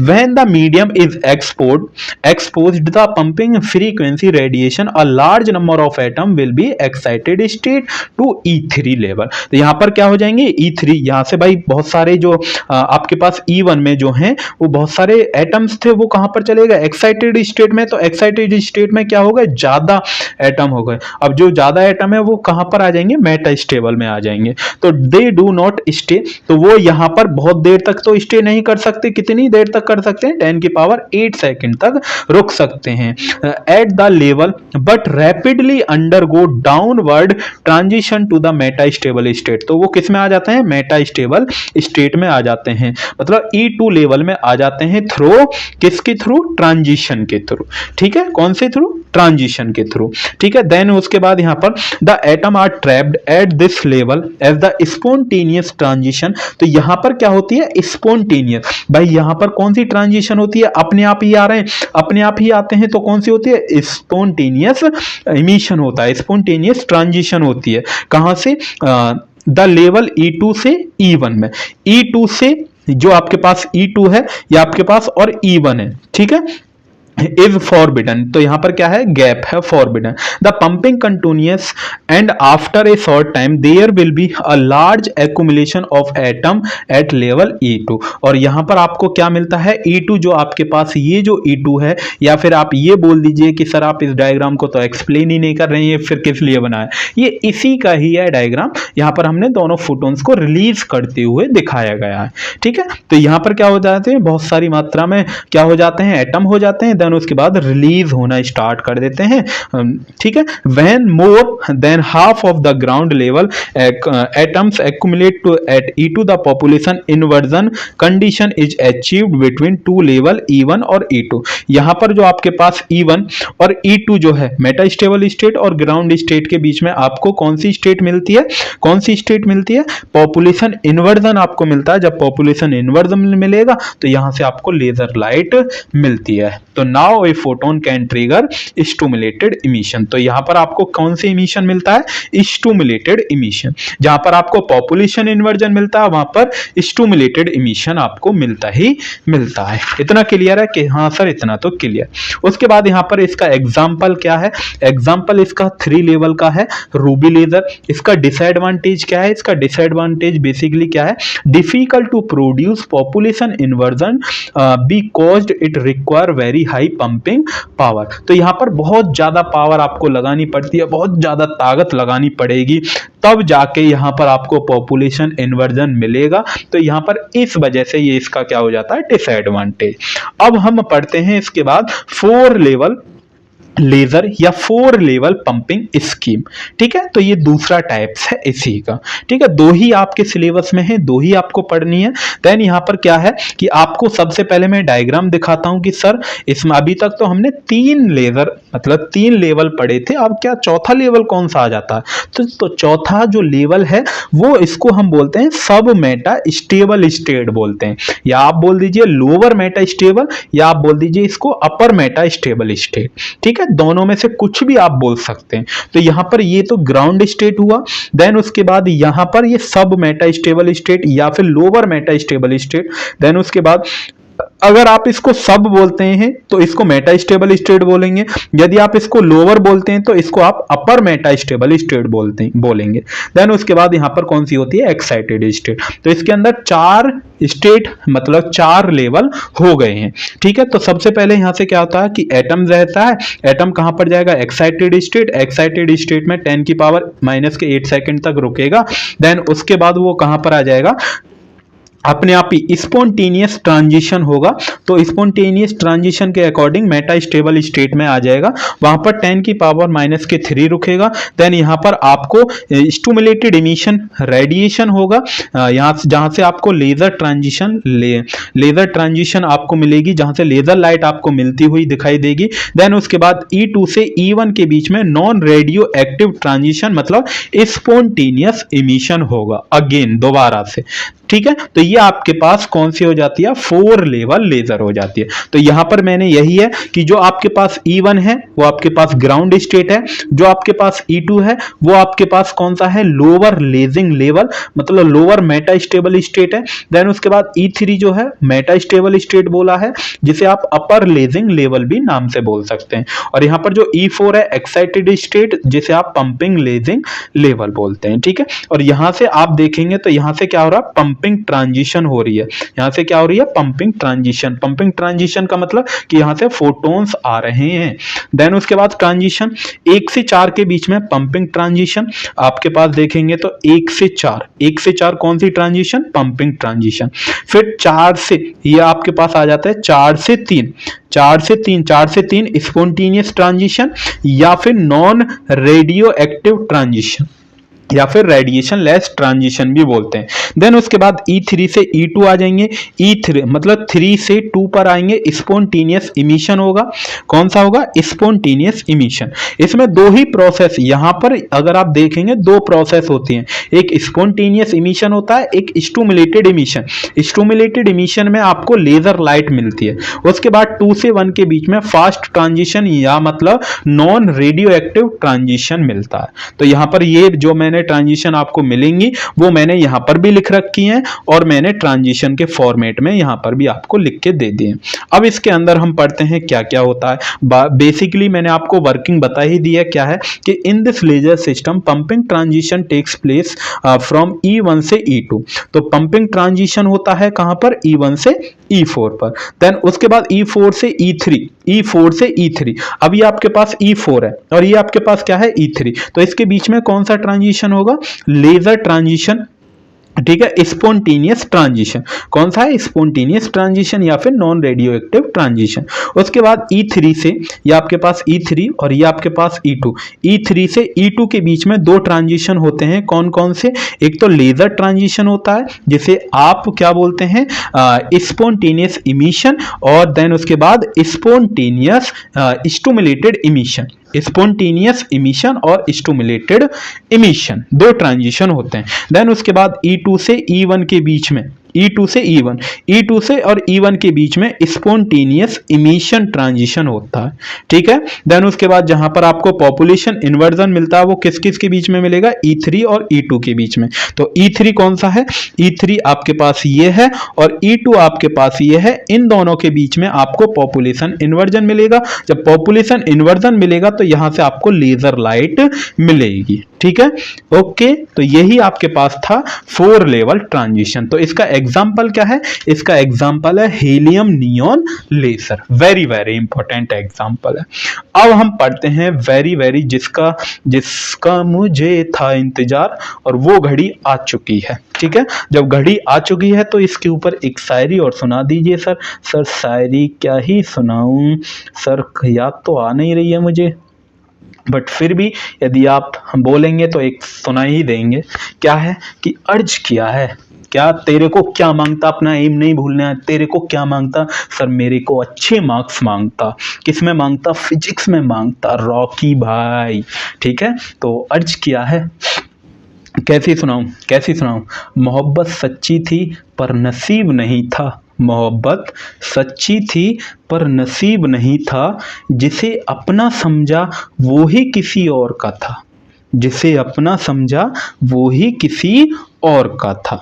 अरे क्या है सर, आपने तो दिल चीरने वाली शायरी सुना दी। चलिए छोड़िए शायरी वारी में ध्यान मत दीजिए, बस आप फोकस करना क्या है, तेरे को क्या मांगता, अपना एम नहीं भूलना। सर मेरे को दुनिया मांगता, दुनिया नहीं, तेरे को दुनिया नहीं मांगता, तेरे को सिर्फ फिजिक्स में अच्छे मार्क्स, बढ़िया मार्क्स मांगता, ठीक है। तो यहाँ पर क्या है आपके पास, मैं इस डायग्राम को एक्सप्लेन कर रहा हूँ, देन उसके बाद जो भी यहाँ पर मैंने लिख रखा है इसको हम पढ़ेंगे। तो यहाँ पर क्या है आपके पास दो मिरर होते हैं, एक तो ये fully reflecting and mirrors, and surface या मिरर आप बोल दीजिए। देन उसके बाद ये दूसरा है पार्शियली रिफ्लेक्टिंग मिरर बोल दीजिए या फिर सरफेस बोल सकते। और यहां से आपको क्या मिलेगी, एक लेजर बीम मिलेगी आउटपुट, जिसकी फ्रीक्वेंसी 6943 एंगस्ट्रॉन, ए की पावर 0 लिख रही होगी, ए की, इसको हम बोलते हैं एंगस्ट्रॉन, जो कि रेड कलर की होगी। कौन से कलर की, रेड कलर की, जो बेसिकली आपके पास रूबी लेजर जो रहती है, रूबी लेजर वो किसके लिए होती है, रेड कलर के लिए। और जो आपके पास आउटपुट जो रहेगा वो पल्स की फॉर्म में आता है, मतलब कंटिन्यूअस आउटपुट नहीं देती है। ये कैसा आउटपुट देती है, पल्स की फॉर्म में आउटपुट आपके पास आएगा, कभी आएगा कभी नहीं, कभी आएगा कभी नहीं, कभी आएगा कभी नहीं, कभी लेजर लाइट आएगी कभी नहीं, कभी आएगी कभी नहीं, ठीक है। पल्स की फॉर्म में देती है, जैसे पल्स चलती है ना, कभी आपने देखा है कि जब आप वहां पर जाते हैं कहां पर कि सर मैं तो हॉस्पिटल में गया हूं, तो हॉस्पिटल में पल्स देखी है किसी पेशेंट की, जो पल्स चलती है, तो सेम ऐसे ही उसी प्रकार से चलती है। तो देन उसके बाद यहां पर ये जो आपके पास है दूसरा जो है, ये आपके पास रूबी रॉड होती है। तो यहां पर क्या है, रूबी रॉड जो कि Al2O3 प्लस Cr2O3 से मिलकर बनाई है, ठीक है। ये इसलिए हमने मिलकर बनाई है क्योंकि ये क्या होती है, यहां पर इसके अंदर क्रोमियम का क्या होता है, आयंस होते हैं, जिस वजह से ये लेजर लाइट हमको, मतलब रेड कलर की लाइट या पिंक कलर की लाइट आपको मिलती है, ठीक है, पिंक कलर की लेजर मिलती है। देन उसके बाद इसके ऊपर से हमने एक जीनोन फ्लैश ट्यूब को, ये आप बोलते हैं, ये जो आपके पास आप देख रहे हैं ये वाली, इसको हमने रैप किया है। रैप कैसे कि ये आपके पास पेन है, ये आपके पास क्या है, पेन, और इस पेन से मैं सपोज ये आपके पास क्या है, कोई वायर है, इस वायर से मैं इस जीनोन, इसके अंदर मैं क्या करूंगा, जीनोन, तो कुछ इस टाइप से मैंने इसको क्या कर दिया, रैप कर दिया है। पूरी जो आपके पास रूबी रॉड है, इसको मैंने रैप कर दिया। रैप किससे, जीनोन फ्लैश ट्यूब। ये जो आपके पास ब्लैक कलर की जो वायर है, ये आपके पास ट्यूब है, जिसके अंदर मैं जीनोन गैस को फिल करूंगा। और जीनोन गैस को जैसे ही मैं फिल करूंगा तो जीनोन गैस के अंदर एटम होंगे, और एटम की वजह से वो क्या रहेगी, ये जो आपके पास रूबी रॉड है वो क्या हो जाएगी, गर्म हो जाएगी। और जैसे ही गर्म हो जाएगी तो उसके अंदर जो भी मेटल्स हैं वो क्या हो जाएंगे, इधर से उधर वाइब्रेट करेंगे, और उधर से उधर वाइब्रेट करेंगे, तो इधर से तो आपको कोई लाइट, आपको कोई लेजर बीम मिलेगी नहीं। तो वो जो भी आपके पास क्रोमियम के एटम रहेंगे, क्योंकि अभी हम वर्किंग पढ़ेंगे, जो भी क्रोमियम के एटम रहेंगे वो इससे टकराएंगे, टकराने के बाद फिर वो पार्शियली रिफ्लेक्टिंग मिरर से आपको लेजर बीम देते हैं, जो कि रेड कलर की होती है। बेसिकली ये प्रोसेस होता है। बट हम वन बाय वन पढ़ते हैं। तो यहाँ पर मैंने लिख रखा है रूबी लेजर के बारे में। किसके बारे में? Ruby laser. तो रूबी लेजर, यहाँ पर रूबी लेजर इज बेसिकली यहाँ पर Al2O3 मतलब एक सिलिका का क्रिस्टल रहता है जिसके अंदर में 0.05% बाई वेट, मतलब इतना वेट मैं तोलूंगा, उसके अंदर क्रोमियम एटम को मैं मिलाता हूं। किसके अंदर मिलाता हूं? इसके अंदर जो आपके पास सिलिका की क्रिस्टल है, और सिलिका मतलब Al2O3, ठीक है, एल्युमिनियम ऑक्साइड। देन उसके बाद Al3 positive ion in crystal lattice are substitute by the chromium ion. जो आपके पास Al3 पॉजिटिव आयन है उसको हम सब्स्टिट्यूट मतलब हटा देते हैं। किससे? क्रोमियम आयन से हटा देते हैं, रिप्लेस कर देते हैं। अब ऐसा क्यों किया है हमने रिप्लेस? क्योंकि क्रोमियम आयंस जो रहते हैं Cr3 positive constitute the active centre. ये क्या इसके अंदर होते हैं? एक्टिव सेंटर के अंदर होते हैं, जहां पर एल्युमिनियम और ऑक्सीजन एटम्स आर इंसर्ट। जहां पर एल्युमिनियम और ऑक्सीजन के एटम्स क्या होते हैं? इंसर्टेड होते हैं, उसके अंदर ही होते हैं। जैसा अभी आपने देखा भाई, ये आपके पास रूबी रॉड थी, तो रूबी रॉड क्या है? Al2O3 मतलब एल्युमिनियम और ऑक्सीजन से मिली हुई है, तो ये क्या करती है? रिप्लेस कर देती है क्रोमियम आयंस। ठीक है, Al3 जो आपके पास एटम्स थे उनको रिप्लेस करता है कौन? Chromium ion. ठीक है ना। देन उसके बाद क्रोमियम आयंस जो आपके पास Cr3 पॉजिटिव जो था, मतलब क्रोमियम आयन जो था, वो हमें क्या देता है? Transparent Al2O3 crystal, a pink और a red colour depending upon its concentration. कि यदि हम Al2O3 के क्रिस्टल कितने मिलाएं उसके ऊपर डिपेंड करता है कि वो हमें पिंक लेजर लाइट देगी या फिर रेड कलर की लेजर लाइट देगी। तो ये क्यों देता है? किसकी वजह से देता है? क्रोमियम आयंस देता है बेसिकली। इसीलिए ही हम क्रोमियम आयंस को मिलाते हैं, जिस वजह से जो आपका क्रोमियम आयन है, मतलब जो आपके पास एल्युमिनियम है, एल्युमिनियम रिप्लेस करता है, सब्स्टिट्यूट करता है क्रोमियम आयंस को, और क्रोमियम आयन की ही वजह से हमें रेड कलर या फिर पिंक कलर की आपको लेजर लाइट मिलती है। वो डिपेंड करता है कि आपने कंसंट्रेशन कितनी मिलाई है। ठीक है ना, बात क्लियर? ओके, कंसेप्ट क्लियर है ना? कि okay sir, concept clear. Then उसके बाद यहां पर कंस्ट्रक्शन है। कंस्ट्रक्शन क्या है? कि ruby laser is basically depend on 3 energy level. अभी हमने आपको 3 लेवल एनर्जी लेवल पढ़ाया था, तो वो उसके ऊपर डिपेंड करती है। कौन? Ruby laser. तो रूबी लेजर के अंदर क्या रहते हैं? 3 एनर्जी लेवल। देन उसके बाद it consist of A pink Ruby cylindrical rod. एक सिलेंड्रिकल रॉड है जिसका एंड क्या है? ऑप्टिकली फ्लैट है, और एक क्या है? पैरेलल है। उसके बाद एक एंड पर यहां पर फुली सिल्वर्ड मिरर लगाया हुआ है, और दूसरे एंड पर पार्शली सिल्वर्ड मिरर लगाया हुआ है। ठीक है, द रॉड इज रैप्ड, और जो आपके पास जो रॉड है उसको रैप किया गया है कॉइल फ्लैश लैंप फिल, जिसके अंदर हम जीनोन गैस भरते हैं। क्या भरेंगे? उसके अंदर जीनोन गैस। जो आपके पास ये जो आप देख रहे होंगे जिसे मैंने अभी बताया था, तो इसके अंदर हम जीनोन गैस को फिल करते हैं, जीनोन गैस होती है। ठीक है, देन उसके बाद इसकी कुछ कैरेक्टरिस्टिक्स हैं। अभी मैंने बताया क्या क्या कैरेक्टरिस्टिक हैं। Solid state, it is a solid state laser. Solid state laser होती है, गैस लेजर नहीं है। ठीक है, देन उसके बाद ये 3 लेवल लेजर है।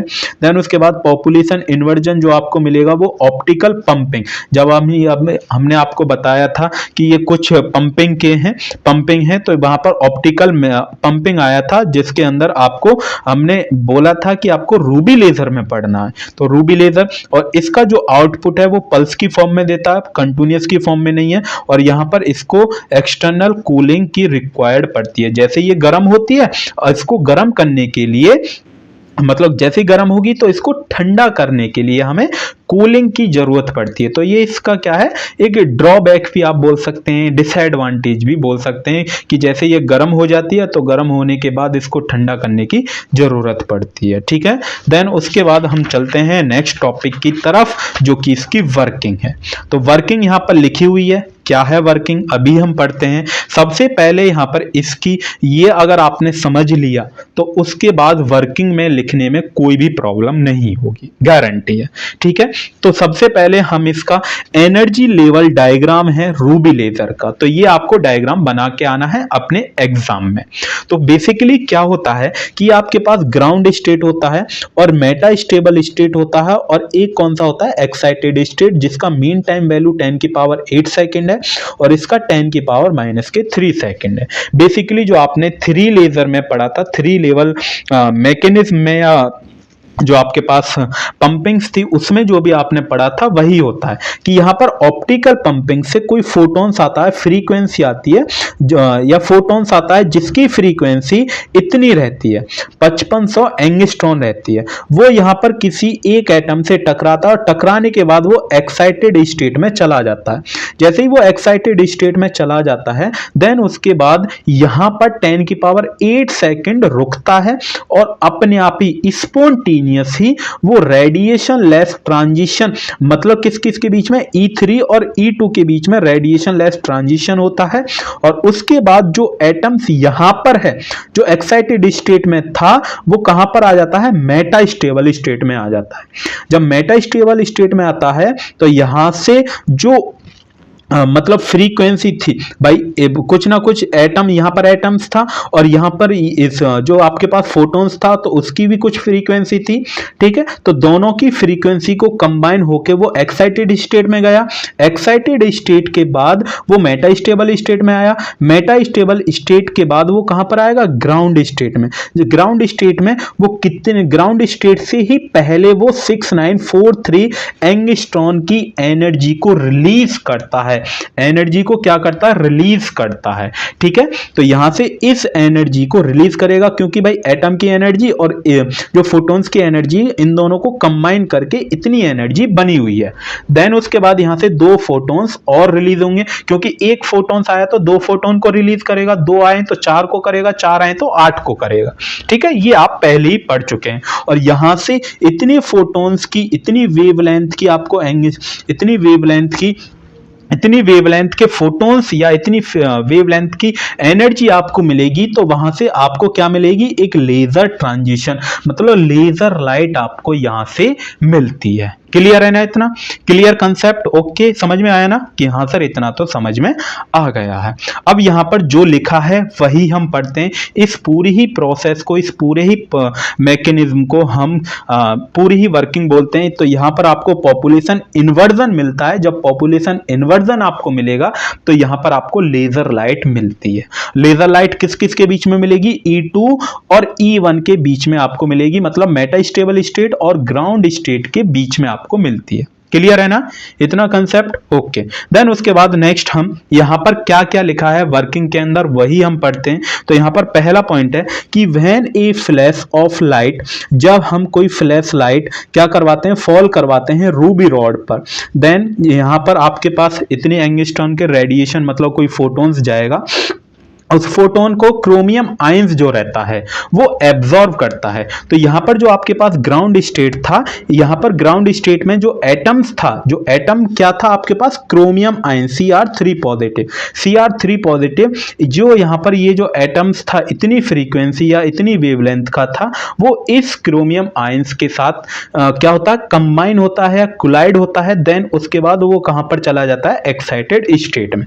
तो which are pumped to the excited state E3, तो वो कहां पर चला गया, E3 स्टेट में चला गया। क्लियर है ना पहला पॉइंट। देन उसके बाद सेकंड पॉइंट है द ट्रांजिशन फ्रॉम E1 से E3। तो E1 से E3 के बीच में कौन सा ट्रांजिशन हुआ, ऑप्टिकल पंपिंग ट्रांजिशन हुआ। तो यही नेक्स्ट पॉइंट लिख रखा है कि transition from E1 to E3 is optical pumping transition. Then उसके बाद तीसरा, एट द एक्साइटेड स्टेट, जैसे ही एक्साइटेड स्टेट में वो एटम क्रोमियम आयंस पहुंच गया तो वहां पर वो लूज करता है अपनी एनर्जी। अपनी एनर्जी क्या करेगा, वो लूज करेगा it energy in the form of a heat की फॉर्म में to crystal lattice and then comes to metastable state. और वो किस में आ जाएगा, मेटा स्टेबल स्टेट में आ जाता है। जैसे ही मेटा स्टेबल स्टेट में आता है तो ट्रांजिशन कौन सा होगा, E3 से E2। ये आपके पास E3 से E2 के बीच में आता है, तो कौन सा ट्रांजिशन? Radiation less transition. यहां पर रेडिएशन लेस ट्रांजिशन आपके पास होता है। ठीक है, तीसरा पॉइंट क्लियर। देन उसके बाद फोर्थ पॉइंट, जैसे ही वो मेटा स्टेबल स्टेट में आ जाता है, E2 स्टेट में आ जाता है, तो वहां पर कितनी देर रुकता है? 10⁻³ सेकंड तक रुकता है। देन उसके बाद क्रोमियम आयन क्या करता है? उसकी एनर्जी क्या हो जाती है? बढ़ जाती है, इंक्रीज हो जाती है। उसके बाद receiving more ions from the excited state, वहां से जैसे यहां एक्साइटेड स्टेट से बहुत सारे एटम्स कहां पर आ जाते हैं? मेटा स्टेबल स्टेट में आ जाते हैं। जैसे ही मेटा स्टेबल स्टेट में आएंगे तो वो कहां पर जाना पसंद करेंगे? Leave less ions to the ground state at equilibrium, तो वो अपने ग्राउंड स्टेट में आना पसंद करेंगे, अपने ग्राउंड स्टेट में आ जाएंगे। Thus the population at a metastable state is more than population as ground state। तो यहां पर आपको क्या मिल रही है कि सर अब की बार क्या हुआ कि सर मेटास्टेबल स्टेट में यहां पर भाई देखो एक्साइटेड स्टेट में बहुत कम देर तक रुकता है। आपके पास कोई भी फोटॉन्स है वो कहां पर कहां पर रुकेगा? एक्साइटेड स्टेट में। तो बाकी इलेक्ट्रॉन कहां पर, बाकी फोटॉन्स या जो भी एटम है कहां पर रुकेंगे? मेटास्टेबल। तो मेटास्टेबल में ज्यादा हो गए और ग्राउंड स्टेट में क्या हो गए? कम। तो इन दोनों के बीच में आपको क्या मिलेगा? पॉपुलेशन इन्वर्जन, क्योंकि यहां पर फोटॉन्स ज्यादा हो गए और यहां पर क्या हो गए? कम हो गए। तो जहां पर पॉपुलेशन इन्वर्जन मिलता है तो वहां पर आपको क्या मिलेगी?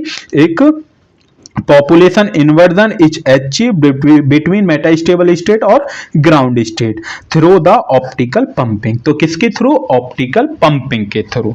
ठीक है, आ स्पॉन्टेनियस फोटोन फिर अपने आप ही जो भी बाकी के जो भी क्रोमियम के एटम्स जो भी आयंस बच जाते हैं E2 में, जो आपके पास E2 में, तो वो trigger and initiate the stimulated emission bye the chromium. दूसरे जो आपके पास एटम है उनको ट्रिगर करते हैं, फिर वो मेटास्टेबल की स्टेट की वजह से वो कहां पर उस फोटॉन्स की वेवलेंथ को क्या कर देते हैं? रिलीज कर देते हैं। कितनी? 6943 फोटॉन्स को रिलीज करते हैं, उतनी वेवलेंथ के फोटोन को रिलीज करते हैं। This photons travels through Ruby rod. वो क्या करता है? ये जो फोटॉन्स है जिसकी फ्रीक्वेंसी इतनी है वो रूबी रॉड में ट्रेवल्स करता है और वो मूव करेगा एक्सियल डायरेक्शन, जो आपके पास एक्सियल डायरेक्शन जो रहती है, जैसे आपके पास रॉड है, इस रॉड की एक्सियल डायरेक्शन क्या होगी? इसका सेंटर जो रहेगा, सेंटर में जो एक्सिस डायरेक्शन, तो इसकी डायरेक्शन में मूव करेगा, रिपीटेडली मूव रिफ्लेक्टिंग करेगा और रिफ्लेक्टिंग करने के बाद एम्पलीफाइड स्ट्रॉन्ग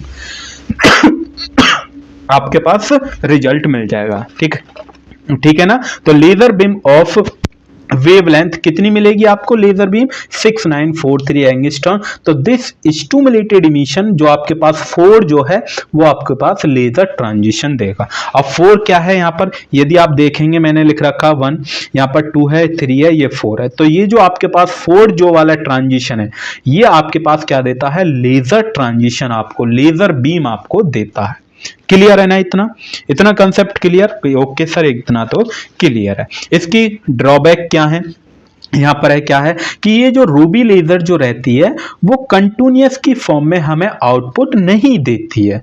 किसकी फॉर्म में देती है? पल्स की फॉर्म में। यहां पर आप लिख लीजिए पल्स की फॉर्म में आपको आउटपुट मिलता है और इसको it require higher pumping power. इसको मतलब अगर आपको पॉपुलेशन इन्वर्जन चाहिए तो हाईली पंपिंग पावर की जरूरत पड़ती है और यहाँ पर इफिशियंसी जो होती है इसकी लो होती है और इसको ठंडे करने के लिए हमें कूलिंग की रिक्वायरमेंट होती है, एक्सटर्नल कूलिंग इज रिक्वायर्ड। अब हम पढ़ने जा रहे हैं हीलियम नियोन लेजर। अपना एम नहीं भूलना है बच्चा, अपना एम नहीं भूलना है। आपका एम क्या है कि तेरे को क्या मांगता सर? मेरे को दुनिया मांगता, झुकेगा नहीं पुष्पा की बार। ठीक है सर, मेरे को तो रॉकी भाई बना दो, रॉकी। ठीक है, जैसा बोलता है ना KGF चैप्टर 2 में, तो तेरे को क्या मांगता सर? मेरे को मुंबई मांगता। बट तेरे को तो मुंबई क्यों मांगता? तेरे को तो इंजीनियरिंग फिजिक्स में बढ़िया से मार्क्स मांगता। ठीक है ना। तो मोहब्बत सच्ची थी पर नसीब नहीं था, जिसे अपना समझा वो ही किसी और का था। ठीक है ना। कि सर आप पर्सनल चले जाते हो बार बार, पर्सनल मत जाया करो, बस पर्सनल गए ना फिर काम खराब हो जाता है, फिर तो उसकी याद आने लगती है। किसकी? कि सर बस क्या ही बताऊं मैं। तो अब हम पढ़ने हैं helium neon laser. Helium neon laser यहाँ पर क्या है, अभी आपको जो कंस्ट्रक्शन लिखी हुई है हीलियम नियॉन लेजर के बारे में मैं आपको बता देता हूँ। उसके बाद फिर उसके बाद हम इसका डायग्राम दिखाएंगे, कंस्ट्रक्शन क्या क्या है। देन सबसे पहले हम इसको पढ़ लेते हैं, क्योंकि फिर वीडियो थोड़ी सी लंबी हो जाएगी तो फिर आपको भी इंटरेस्ट नहीं आएगा। इंटरेस्ट क्यों नहीं आएगा? बढ़िया एकदम, तेरे को क्या मांगता, दुनिया नहीं, इंजीनियरिंग फिजिक्स में बढ़िया मार्क्स मांगता। तो यहाँ पर पहला पॉइंट क्या है कि हीलियम नियॉन लेजर जो है वो गैसियस लेजर के ऊपर वर्क करती है। पहला पॉइंट ये है कि laser action of this laser is based on 4 level. जो आपने 4 लेवल पढ़ा था ना, वो उसके ऊपर बेस कौन होता है? Helium neon laser. ठीक है, जो आपने 4 लेवल लेजर पढ़ा था। देन उसके बाद यहाँ पर पॉपुलेशन इन्वर्जन अचीव होगा किसके थ्रू होगा? किसके through? Inelastic atom atom collision के थ्रू। ठीक है, this is the basic principle of helium neon laser. तो ये बेसिक प्रिंसिपल होता है हीलियम नियॉन लेजर का। तो आउटपुट यहाँ पर क्या मिलेगा? कंटिन्यूअस फॉर्म में मिलता है। तो एक यहाँ पर हम बोल सकते हैं कि हीलियम नियॉन लेजर क्या है? एक बेटर लेजर है as compare to the ruby laser, क्योंकि वहां पर आपको आउटपुट पल्स की फॉर्म में मिल रहा था, बट यहां पर जो आपके पास हीलियम नियॉन लेजर है वो कंटिन्यूअस की फॉर्म में आपको आउटपुट देती है। और नेक्स्ट पॉइंट है, यहां पर कूलिंग की कोई भी रिक्वायरमेंट नहीं होती है। ऐसा नहीं है कि अगर आपके पास जो रॉड है या गर्म हो गई उसे ठंडा करने की भी जरूरत पड़ेगी, हाथ ना जला दे, वो ना जला दे। ठीक है, तो इसमें कोई भी हमें ऐसी रिक्वायरमेंट नहीं होती है। ठीक है, ठंडे करने की।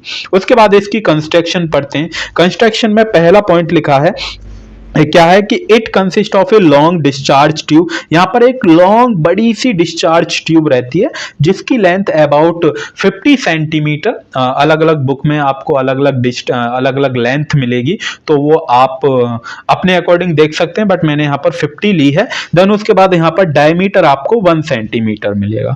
अगर लेंथ बढ़ा देंगे तो फिर आप डायमीटर भी उसका बढ़ा देते हैं। ठीक है, तो देन उसके बाद यहाँ पर मिक्सचर भरा जाता है हीलियम और नियॉन गैस का मिक्सचर भरा जाता है। जैसे किस रेशियो में? कि 80:20।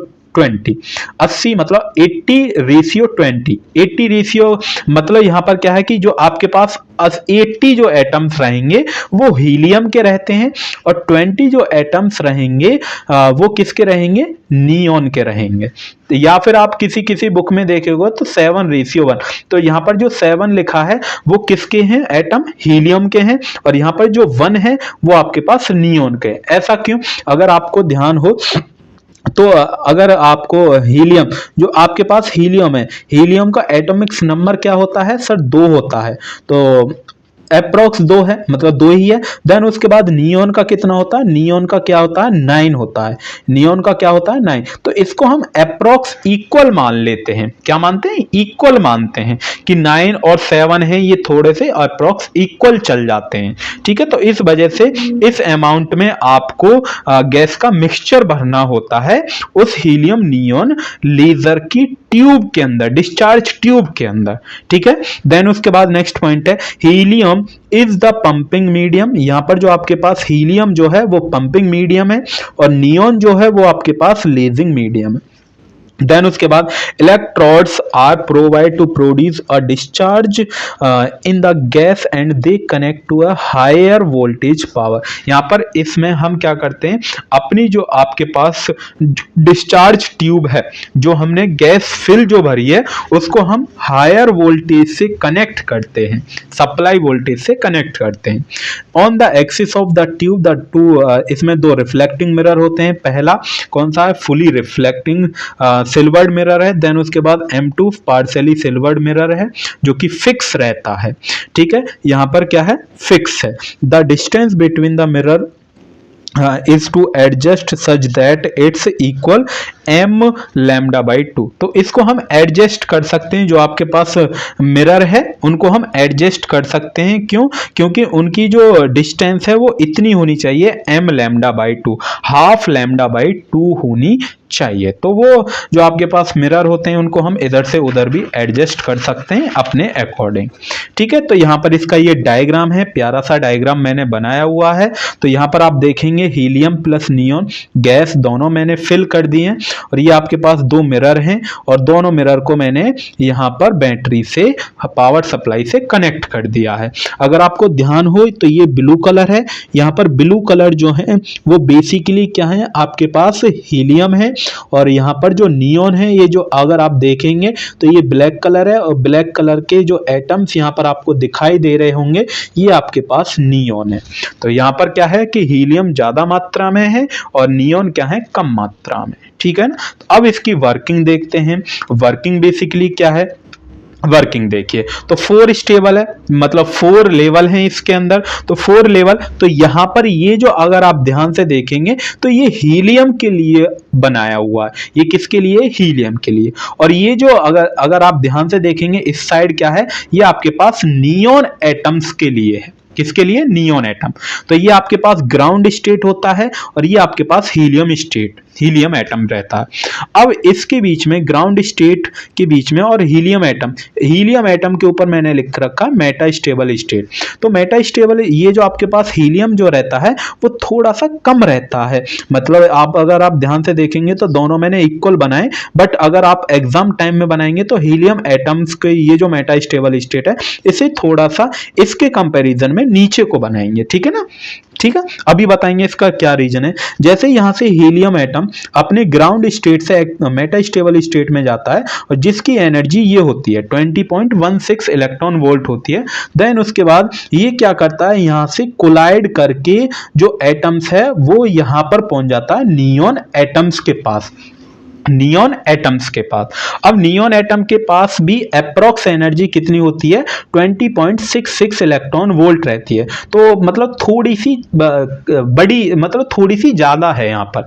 तो यहाँ पर भी क्या है, मेटा स्टेबल स्टेट जिसकी लाइफ टाइम वैल्यू कितनी रहती है, 10⁻³ सेकेंड तक रुकता है। उसके बाद यहाँ से आपको 4 लेवल जो हमने पढ़े हैं बेसिकली, यहाँ पर N4 ये N3 है। तो यहाँ से इलेक्ट्रॉन्स आएगा तो 6328 एंगस्ट्रॉन के फोटॉन्स को रिलीज करेगा, इतनी वेवलेंथ के फोटोन को रिलीज करेगा। देन उसके बाद यहाँ पर 2 फोटॉन्स मिलेंगे और जैसे यहाँ से 2 फोटॉन्स रिलीज होंगे वहां से लेजर ट्रांजिशन आपको मिलता है। क्या मिलता है, लेजर ट्रांजिशन आपको मिलेगा। जैसे ही लेजर ट्रांजिशन मिलेगा तो यहां पर कुछ ना कुछ एनर्जी क्या हो जाएगी, कम हो जाएगी। जब एनर्जी कम हो जाएगी तो यहां पर मैंने दिखा रखा है 18.70 इलेक्ट्रॉन वोल्ट। देन उसके बाद यहां से फिर स्पॉन्टेनियस ट्रांजिशन होता है। देन उसके बाद और एनर्जी कम होगी तो देन उसके बाद यहां पर क्या आ जाएगा, 16.70 इलेक्ट्रॉन वोल्ट। उसके बाद रेडिएशन लेस ट्रांजिशन। उसके बाद जो एटम्स जो भी बच जाते हैं वो ग्राउंड स्टेट में अपने आ जाते हैं। तो ये एनर्जी लेवल डायग्राम है हीलियम नियॉन लेजर का। और ज्यादा आपको कंसेप्ट समझ में आएगा जब हम इसकी अभी वर्किंग पढ़ने जा रहे हैं पॉइंट टू बाई पॉइंट। तो मैं पॉइंट टू पॉइंट आपको बताता चलूंगा बेसिकली क्या है। अगर pumping is achieved by using electrical discharge, अगर इसमें पंपिंग जो आपको देखनी है बेसिकली जो पंपिंग जो मिलेगी वो electrical discharge in helium neon mixture से मिलती है। ठीक है, बेसिकली वर्किंग यहां से स्टार्ट होती है। ठीक है, तो when an electric discharge pass through, जब हम यहां से क्या करते हैं, इलेक्ट्रिक करंट को पास करते हैं, सप्लाई देते हैं। जैसे ही सप्लाई देंगे तो इसके हीलियम और नियॉन के एटम क्या रहेंगे, कोलाइड करते हैं, कोलाइड करेंगे। जब कोलाइड करेंगे तो हीलियम और नियॉन के एटम को ही तो इस मात्रा में हमने घेरा था 7:1। जब ये दोनों इक्वल हो जाते हैं तो यहां से कोलाइड करने के बाद इससे तो पार नहीं हो सकते क्योंकि ये तो reflect parts totally reflecting mirror है।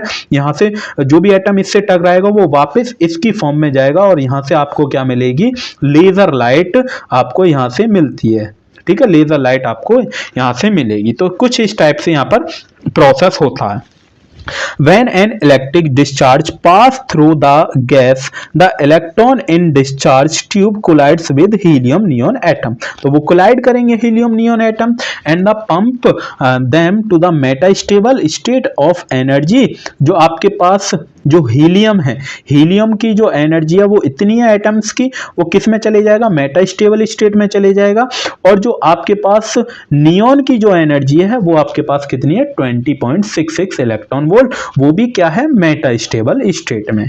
जैसा कि मैंने आपको डायग्राम में दिखाया, 20.66 नियॉन एटम्स की है और ये आपके पास हीलियम एटम्स की 20.16 इलेक्ट्रॉन वोल्ट है। ठीक है, देन उसके बाद तीसरा पॉइंट है above the ground state। जैसे ही ग्राउंड स्टेट से above some of the excited helium atoms transfer their energy to unexcited neon।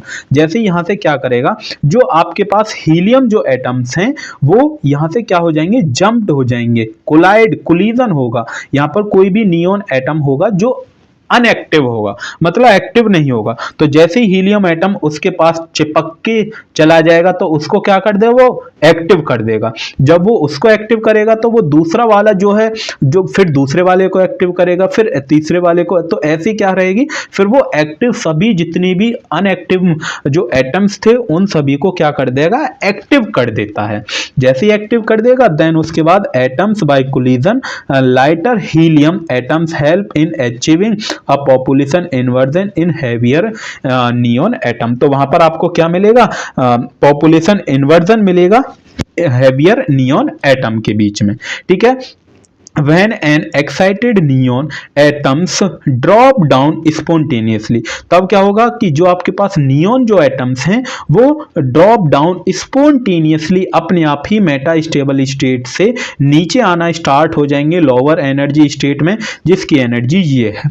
ठीक है, इट्स इमिट्स, तो वो कितने फोटोन्स को इमिट करेगा, 6328 एंगस्ट्रॉन के फोटोन को क्या करता है, इमिट करते हैं इन द विजिबल रीजन। तो यहाँ पर आप देखेंगे जैसे ही मेटा स्टेबल स्टेट से यहाँ पर आएंगे E3 स्टेट में, तो वो क्या रहेंगे, 6328 के फोटोन्स को रिलीज करते हुए आएंगे, इमिट करते हुए आएंगे और वहां से आपको ट्रांजिशन मिलेगा। ठीक है, तो this photons travels through the gas mixture and after reflecting mirror ends, तो देन उसके बाद उससे वो क्या होंगे, टकराएंगे मिरर से। It stimulated unactive neon atom and cause it to emit a photons, तो इतनी फोटोन्स को वो क्या करेगा, रिलीज करता है। ठीक है, जैसे रिलीज करेगा तो thus we have two photons of same frequency के दो फोटॉन्स को वो रिलीज करता है, which stimulated another an active neon atom and so on. ऐसे ही क्या करेगा, सो ऑन, 2 को करेगा, फिर 4 को करेगा, 6 को करेगा, 8 को करेगा, सो ऑन करता रहता है। ठीक है, finally all these photons of neon superimpose, तो वो सुपर इम्पोज रहेंगे, तो they highly coherent and intense beam of rapidly silver end mirror. Then उसके बाद वहां पर क्या करेंगे, वो कोहेरेंट हाईली कोहेरेंट रहेंगे, और जब कोहेरेंट रहेंगे तो पार्शियली रिफ्लेक्टिव से आपको क्या मिलेगी, फाइनली आपको सुपर इम्पोज मिलता है और वहां से आपको क्या मिलती है, लेजर लाइट मिलती है। तो the transition between energy level 20.66 electron volt and इतने वोल्ट, तो वहां पर आपको कौन सा ट्रांजिशन होता है, लेजर ट्रांजिशन। जैसा अगर आपने डायग्राम में देखा तो यहां पर आपको कौन सा है, लेजर ट्रांजिशन, ये आपके पास है। जब लेजर ट्रांजिशन है तो the neon atoms pass from 18.70 electron volt to sub metastable state spontaneously and finally the neon atom come to the ground state. उसके बाद वो सब मेटा स्टेबल में आता है, सब मेटा स्टेबल के बाद वो ग्राउंड स्टेट में आता है with the radiation less transition. उनके बीच में कौन सा ट्रांजिशन होता है, रेडिएशन लेस ट्रांजिशन। जैसा आप देखेंगे तो इनके बीच में कौन सा हुआ, रेडिएशन लेस ट्रांजिशन। भाई यही तो आपके पास E2 जो है वही तो आपके पास सब मेटा स्टेबल स्टेट होता है। ठीक है, तो यहां से जैसे ही इसके बीच में आ जाएंगे and lose energy in the form of a heat, और वो हीट की फॉर्म में जो आपके पास जो भी एटम्स बच गए हैं या फोटॉन्स जो भी बच गए हैं वो हीट की फॉर्म में अपनी एनर्जी को लूज कर देते हैं। ठीक है ना, आगे ना बात समझ में, इतना कंसेप्ट क्लियर, तो पूरी वर्किंग समझ में आई है। तो ज्यादा इजी है, अगर आप थोड़ा बहुत समझना चाहेंगे तो मैंने समझा दिया। ठीक है, एक बार पढ़ेंगे तो आपको अच्छी तरीके से समझ में आएगी। ओके ना, ओके, तो अब हम चलते हैं इसके क्वेश्चन, बस थोड़ा सा एक पेज और है, देन उसके बाद इसको फिनिश करते हैं। बस आई थिंक 10 मिनट की और है, उसके बाद पूरी जो आपके पास लेजर है वो पूरी कंसेप्ट, कौन कौन से क्वेश्चन इंपॉर्टेंट हैं वो भी आगे चल के मैं डिस्कस करूंगा, ठीक है ना। बिल्कुल वीडियो को एंड तक। तो तेरे को क्या मांगता सर, मेरे को दुनिया मांगता। सर दुनिया क्या, सर एक शायरी सुना दीजिए, मोटिवेशन कम हो रहा है। मोटिवेशन की क्या ही जरूरत है तुझे, ठीक है सर शायरी सुना दीजिए एकदम मोटिवेशन। सर पर्सनल मत जाइएगा, बस पर्सनल तो सुनिए, सुन भाई, सुन सुन सुन। तो दिल तोड़कर वो बोले अब पहले जैसे मत रहना, और हम सोचते रह गए अब पहले जैसा बचा ही क्या है। नहीं आई समझ में? अरे नहीं आई क्या, नहीं आई क्या? दोबारा से सुन। दिल तोड़कर वो बोले अब पहले जैसे मत रहना, ठीक है, और हम सोचते रह गए अब पहले जैसे बचा ही क्या है। अब पहला जैसा बचा ही क्या है, ठीक है। तो पहला जैसा कुछ भी नहीं है, जो था वो भूल जाओ, अपना आगे फोकस करो। किस पर फोकस करो? तेरे को क्या मांगता सर, मेरे को दुनिया मांगता, तो दुनिया ही मांगेंगे। तो दुनिया नहीं सर, मेरे को इंजीनियरिंग फिजिक्स में बढ़िया मार्क्स मांगता, तो बढ़िया नंबर आएंगे आपके अगर आप अंकुश सर से फिजिक्स पढ़ेंगे, तो एकदम फील के साथ और एंजॉय के साथ, ठीक है ना। तो यहां पर पहला क्वेश्चन हम लेते हैं। तो why helium neon laser is superior sir, superior, ठीक है, रूबी लेजर, ठीक है ना। ओके, तो यहाँ पर पहला पॉइंट हमने कि जो आपके पास हीलियम नियॉन लेजर जो रहती है वो सुपीरियर क्यों है रूबी लेजर से, तो ये आपको बताना है। तो कुछ रीजन मैंने आपको बता ही दिए हैं, वही रीजन है कि जो आपके पास हीलियम नियॉन जो लेजर है वो कंटिन्यूअस आपके पास आउटपुट देती है, बट यहाँ पर जो आपके पास रूबी लेजर है वो पल्स की फॉर्म में आपको आउटपुट देती है, ठीक है। पहला रीजन ये है, पहला पॉइंट। तो हीलियम नियॉन लेजर एम्प्लॉयज ए 4 लेवल पंपिंग स्कीम। तो यहां पर कितने 4 लेवल पंपिंग स्कीम है, बट यहां पर जो आपके पास रूबी जो लेजर है वो 3 लेवल पंपिंग स्कीम है। कितनी है? जो आपके पास रूबी लेजर जो रहती है वो आपके पास 3 लेवल है, और यहां पर आपके पास हीलियम नियॉन जो लेजर है वो आपके पास 4 लेवल है। ये अभी हम पढ़ के आए हैं नहीं ये कि सर बिल्कुल आए हैं। उसके बाद यहाँ पर नेक्स्ट है एप्लीकेशन की, कहाँ कहाँ पर एप्लीकेशन इसकी यूज होती हैं। तो आप बेसिकली हर जगह जानते हैं, बेसिकली मुझको इसको पढ़ाने की जरूरत नहीं है, एक बार आप पढ़ेंगे तो समझ में आ जाएगी। बट सर जब इतनी ही पढ़ा दिया है, सब कुछ पढ़ा दिया आपने, एकदम अंदर से फील आ रहा है कि हाँ कुछ नहीं भूलूंगा, तो इसको भी पढ़ा ही दीजिए ना, क्यों नहीं। चलिए तो पढ़ाते हैं। तो आप जानते हैं कि जो लेजर बीम होती है वो कहां पर यूज होती है? सर ड्रिलिंग में, अगर ड्रिल करना है, नहीं वो वाली ड्रिल, ठीक है ना। वेल्डिंग में इसका यूज करते हैं, मेल्टिंग ऑफ हार्ड मटेरियल, अगर आपके पास जैसे डायमंड, सोना, डायमंड, सर डायमंड तो मैंने असलियत में देखा भी नहीं है, क्या ही बात कर रहे हो आप डायमंड की, ठीक है। डायमंड हुआ, उसको पिघलाने का काम करती है, कौन करती है? लेजर। आयरन हुआ, स्टील्स हुआ, तो इन सभी को जो आपके पास हार्ड मटेरियल्स रहते हैं उनका मेल्ट करने में हेल्प करती है, ठीक है। देन उसके बाद दूसरा पॉइंट है यहाँ पर इन मेडिसिन लेजर बीम। तो मेडिकल लाइन में भी इसका यूज होता है, जैसे ट्रीटमेंट हमें करना है किडनी का, सर मेरी तो किडनी खराब है, सर किडनी का ट्रीटमेंट करिए, क्या हम लेजर लाइट से कर सकते हैं? बिल्कुल कर सकते हैं भाई, लेजर लाइट से। घर पे यूज नहीं करना, अगर घर पे आप यूज करने लगो, ठीक है ना। स्टोन, किडनी स्टोन, जो आप पथरी बोलते हैं कि सर मेरे पथरी हो गई हैं, वो हो गई हैं, फलाना हो गया, ढिकाना हो गया। देन उसके बाद आई सर्जरी में कॉर्निया होता है, ठीक है, कॉर्निया एक वही होता है, आंख की बीमारी वगैरह होती है, उसमें भी यूज होता है। उसके बाद तीसरा पॉइंट है laser is very useful in science and research area. Then उसके बाद यहाँ पर ड्यूरिंग वॉर टाइम, जैसे आजकल वॉर चल रहा है, तो आजकल सर मैं ईरान को बिल्कुल नहीं छोड़ने वाला। भाई तू ही क्या करेगा भाई, रहने दे, पढ़ ले बस, तेरे को क्या मांगता? अच्छे मार्क्स मांगता। तो laser are use to war time, laser are use to detect and destroy enemy missiles. तो आपके पास जो भी एनिमी मिसाइल्स रहती हैं उनको डिस्ट्रॉय करता है। ठीक है, नाउ लेजर पिस्टल, जैसे कभी कभी आपने देखा होगा पिस्टल्स जो रहती हैं उनके अंदर लेजर लगी रहती है कि हाँ मुझे किसी को शूट करना है, तो एकदम निशाना उसकी खोपड़ी के बीच में जाना चाहिए, ये ले। तो जैसे मूवी वगैरह में दिखाया जाता है, तो लेज़र पिस्टल्स में लेज़र यूज़ होती है, राइफल्स में यूज़ होती है, बम में यूज़ होती है। तो वहाँ पर क्या करते हैं, अगर हमें किसी एनिमी को शूट करना हो नाइट में तो उसके लिए यूज़ करते हैं। किसको यूज़ करते हैं, लेज़र को। ठीक है, देन उसके बाद 6 पॉइंट है, semiconductor laser are used in optical fibre transition. ठीक है, ऑप्टिकल फाइबर ट्रांजिशन में भी इसका यूज़ होता है। तो laser is used in holography, fibre optics and nonlinear optics. Nonlinear optics में भी इसका यूज करते हैं। उसके बाद 8वां, तो laser beam are use to read bar code को रीड करते हैं इन सुपरमार्केट के अंदर। देन उसके बाद semiconductor laser is used for recording and erasing of data compact disc. ठीक है, अगर हमें डेटा वगैरह क्या करना हो हमें डेटा वगैरह, अगर सर हमें डेटा वगैरह इरेज करना हो या कोई रिकॉर्ड करना हो, ठीक है, कहाँ पर, कॉम्पैक्ट डिस्क में, तो उसमें भी हम सेमीकंडक्टर लेजर का यूज करते हैं। तो इसकी कुछ प्रॉपर्टी है, प्रॉपर्टी मैंने बेसिकली पहले ही पढ़ा दी है।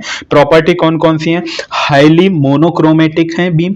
ठीक है, एक ही कलर की लाइट रहती है, रेड है तो रेड, ब्लू है तो ब्लू, अगर येलो है तो येलो। ठीक है, monochromatic. They are highly intense, highly coherence, एक ही मीडियम में चलती हैं। उसके बाद ऑल द पावर और energy is concentrated with a small area, highly intense. तो आप जानते हैं अगर कोई लेजर है तो एक ही पॉइंट पर फोकस करती है, स्मॉल पॉइंट पर, स्मॉल एरिया पर। यूनिडायरेक्शनल होती है, मतलब कि एक पार्टिकुलर डायरेक्शन में ही लाइट क्या होती है, इमिट होती है, एक पार्टिकुलर। देन उसके बाद लेजर बीम आर हाईली कोल्यूमिनेटेड, मतलब क्या है इसका, they can travel 1000 kilometre without spreading, बिना स्प्रेडिंग के 1000 किलोमीटर ट्रेवल्स कर सकती है। कौन कर सकती है, लेजर बीम। देन उसके बाद यहाँ पर एक नैरो बीम्स में ट्रेवल्स कर सकती है।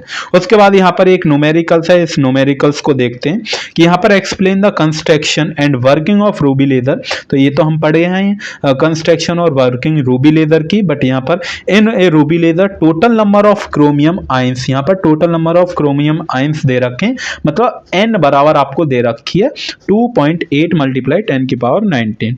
If the laser emitted radiation of wavelength, यहाँ पर वेवलेंथ इतनी दे रखी है, कैलकुलेट आपको करना है लेजर पल्स, मतलब एनर्जी आपको निकालनी है। ठीक है, 2018-19 के मतलब पूछा गया है। तो गिवन आपको क्या है कि n की वैल्यू दे रखी है और लैम्डा की वैल्यू दे रखी है एंगस्ट्रॉन। अगर हम इसको मीटर में कन्वर्ट करते हैं तो 10⁻⁻10 मीटर होता है, और निकालना क्या है, आपको एनर्जी निकालनी है। आप जानते हैं E2 - E1 is equal to H nu, कि बिल्कुल इसको मैं एनर्जी, भाई एनर्जी है तो इसको मैंने एनर्जी लिख दिया, energy is equal to H nu, और न्यू बराबर आप जानते हैं C/लैम्डा। तो इस न्यू की जगह मैंने क्या रख दिया, C/लैम्डा। यहाँ पर नंबर ऑफ क्रोमियम आयंस हैं, total number of chromium ions हैं, तो n बराबर यहाँ पर क्या आ गया, total number of chromium ions. तो n से मल्टीप्लाई कर देंगे हम।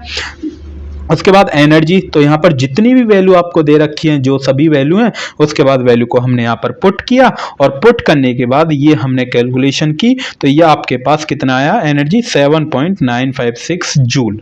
अगर हमें इलेक्ट्रॉन वोल्ट में निकालनी है, अगर एनर्जी इलेक्ट्रॉन वोल्ट में निकालनी है, तो एक एटम के जो आपके पास चार्ज रहता है उससे हम इसको क्या कर देंगे, डिवाइड, 1.67 × 10⁻⁻19 से इस एनर्जी को डिवाइड कर देंगे, तो वो आपके पास इलेक्ट्रॉन वोल्ट में आ जाती है। तो इलेक्ट्रॉन वोल्ट में आपके पास कितनी आएगी, 4.764 × 10⁻19 इलेक्ट्रॉन वोल्ट आपके पास आ जाती है। ठीक है ना, इतना क्लियर। देन उसके बाद क्वेश्चन नंबर 2 है, तो क्वेश्चन नंबर 2 ये लिखा है, कैलकुलेट पॉपुलेशन रेशियो। तो पॉपुलेशन रेशियो आपको निकालना है, मतलब N2/N1 आपको निकालना है। जबकि helium produce light of wavelength इतनी है और टेम्परेचर यहाँ पर ये दे रखा है।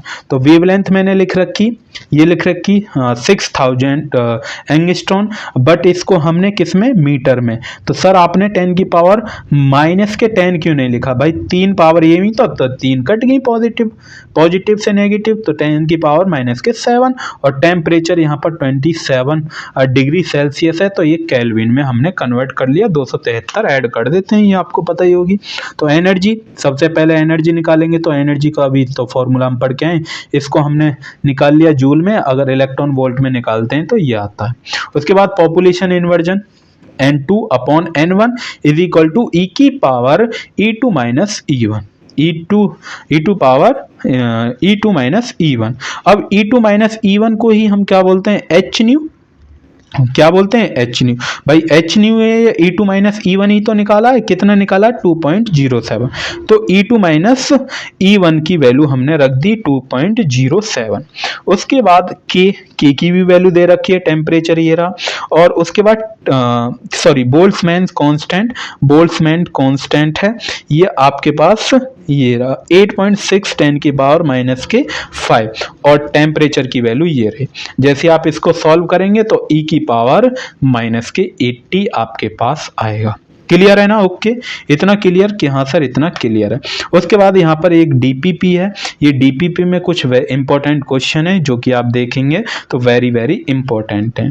ठीक है, तो ये जितने भी क्वेश्चन हैं सभी मैंने यहाँ पर लिखे हैं जो जो इससे पूछे गए, बट मैं फिर भी आपको बता देता हूँ कि कौन कौन से इंपॉर्टेंट है। एक तो पहला क्वेश्चन वेरी वेरी इंपॉर्टेंट है, उसके बाद डिफरेंस भी आ जाता है स्पॉन्टेनियस इमिशन और स्टिमुलेटेड इमिशन में, पॉपुलेशन इन्वर्जन की डेफिनेशन आ जाती है, उसके बाद Einstein coefficient A and B आ जाता है, उसके बाद 3 लेवल और 4 लेवल लेज़र आ जाता है, उसके बाद कंस्ट्रक्शन, और ये दोनों वेरी वेरी इंपॉर्टेंट हैं, ये तो वेरी वेरी इंपॉर्टेंट हैं, दोनों ही क्वेश्चन वेरी वेरी इंपॉर्टेंट है। रूबी लेज़र मतलब आपके पास रूबी लेज़र, और ये आपके पास हीलियम नियॉन लेज़र, दोनों ही लेज़र वेरी वेरी इंपॉर्टेंट है, हर साल आपके एग्जाम में पूछी जाती है। ठीक है, और उसके बाद क्वेश्चन नंबर 9 है, ये एप्लीकेशन तो आप बता ही सकते हैं और प्रॉपर्टी भी आप बता ही सकते हैं, तो ये इतना इंपॉर्टेंट नहीं है, अगर आ भी जाता है तो ये तो बेसिकली आप कर ही देंगे। ठीक है ना, ओके, तो थैंक यू, आज की क्लास में इतना ही। ये आपका पार्ट 1 फिनिश होता है। इसके सेकंड पार्ट में हम पढ़ने वाले हैं ऑप्टिक्स, फाइबर ऑप्टिक्स पढ़ेंगे। ठीक है ना, तो वो जल्द से जल्द अपलोड हो जाएगा। अगर आपको इसके नोट्स चाहिए तो आपको हमारा Telegram join BTech poly by AK। यदि आपको कोई भी डाउट लगता है तो वो आप मेरे से पूछ सकते हैं कमेंट बॉक्स में, इंस्टाग्राम पे, और या फिर आप मुझे टेलीग्राम में भी मैसेज कर सकते हैं। ठीक है, कोई भी डाउट हो, कोई और सब्जेक्ट की वीडियो चाहिए तो वो भी आप मेरे से पूछ सकते हैं। ठीक है, तो एकदम अगर आप इसको पढ़ेंगे तो गारंटी मैं इस बात की लेता हूं कि आपके कोई भी डाउट्स नहीं बचेंगे लेजर के अंदर। ठीक है, को तो तेरे को क्या मांगता सर, मेरे को दुनिया मांगता, दुनिया नहीं, तेरे को अच्छे मार्क्स मांगता, वो भी इंजीनियरिंग फिजिक्स में। ठीक है, ओके, तब तक के लिए आप अपनी पढ़ाई करते रहिए। ऑल द वेरी बेस्ट, मिलते हैं फिर नेक्स्ट पार्ट 2 में। ठीक है, ओके, बाय।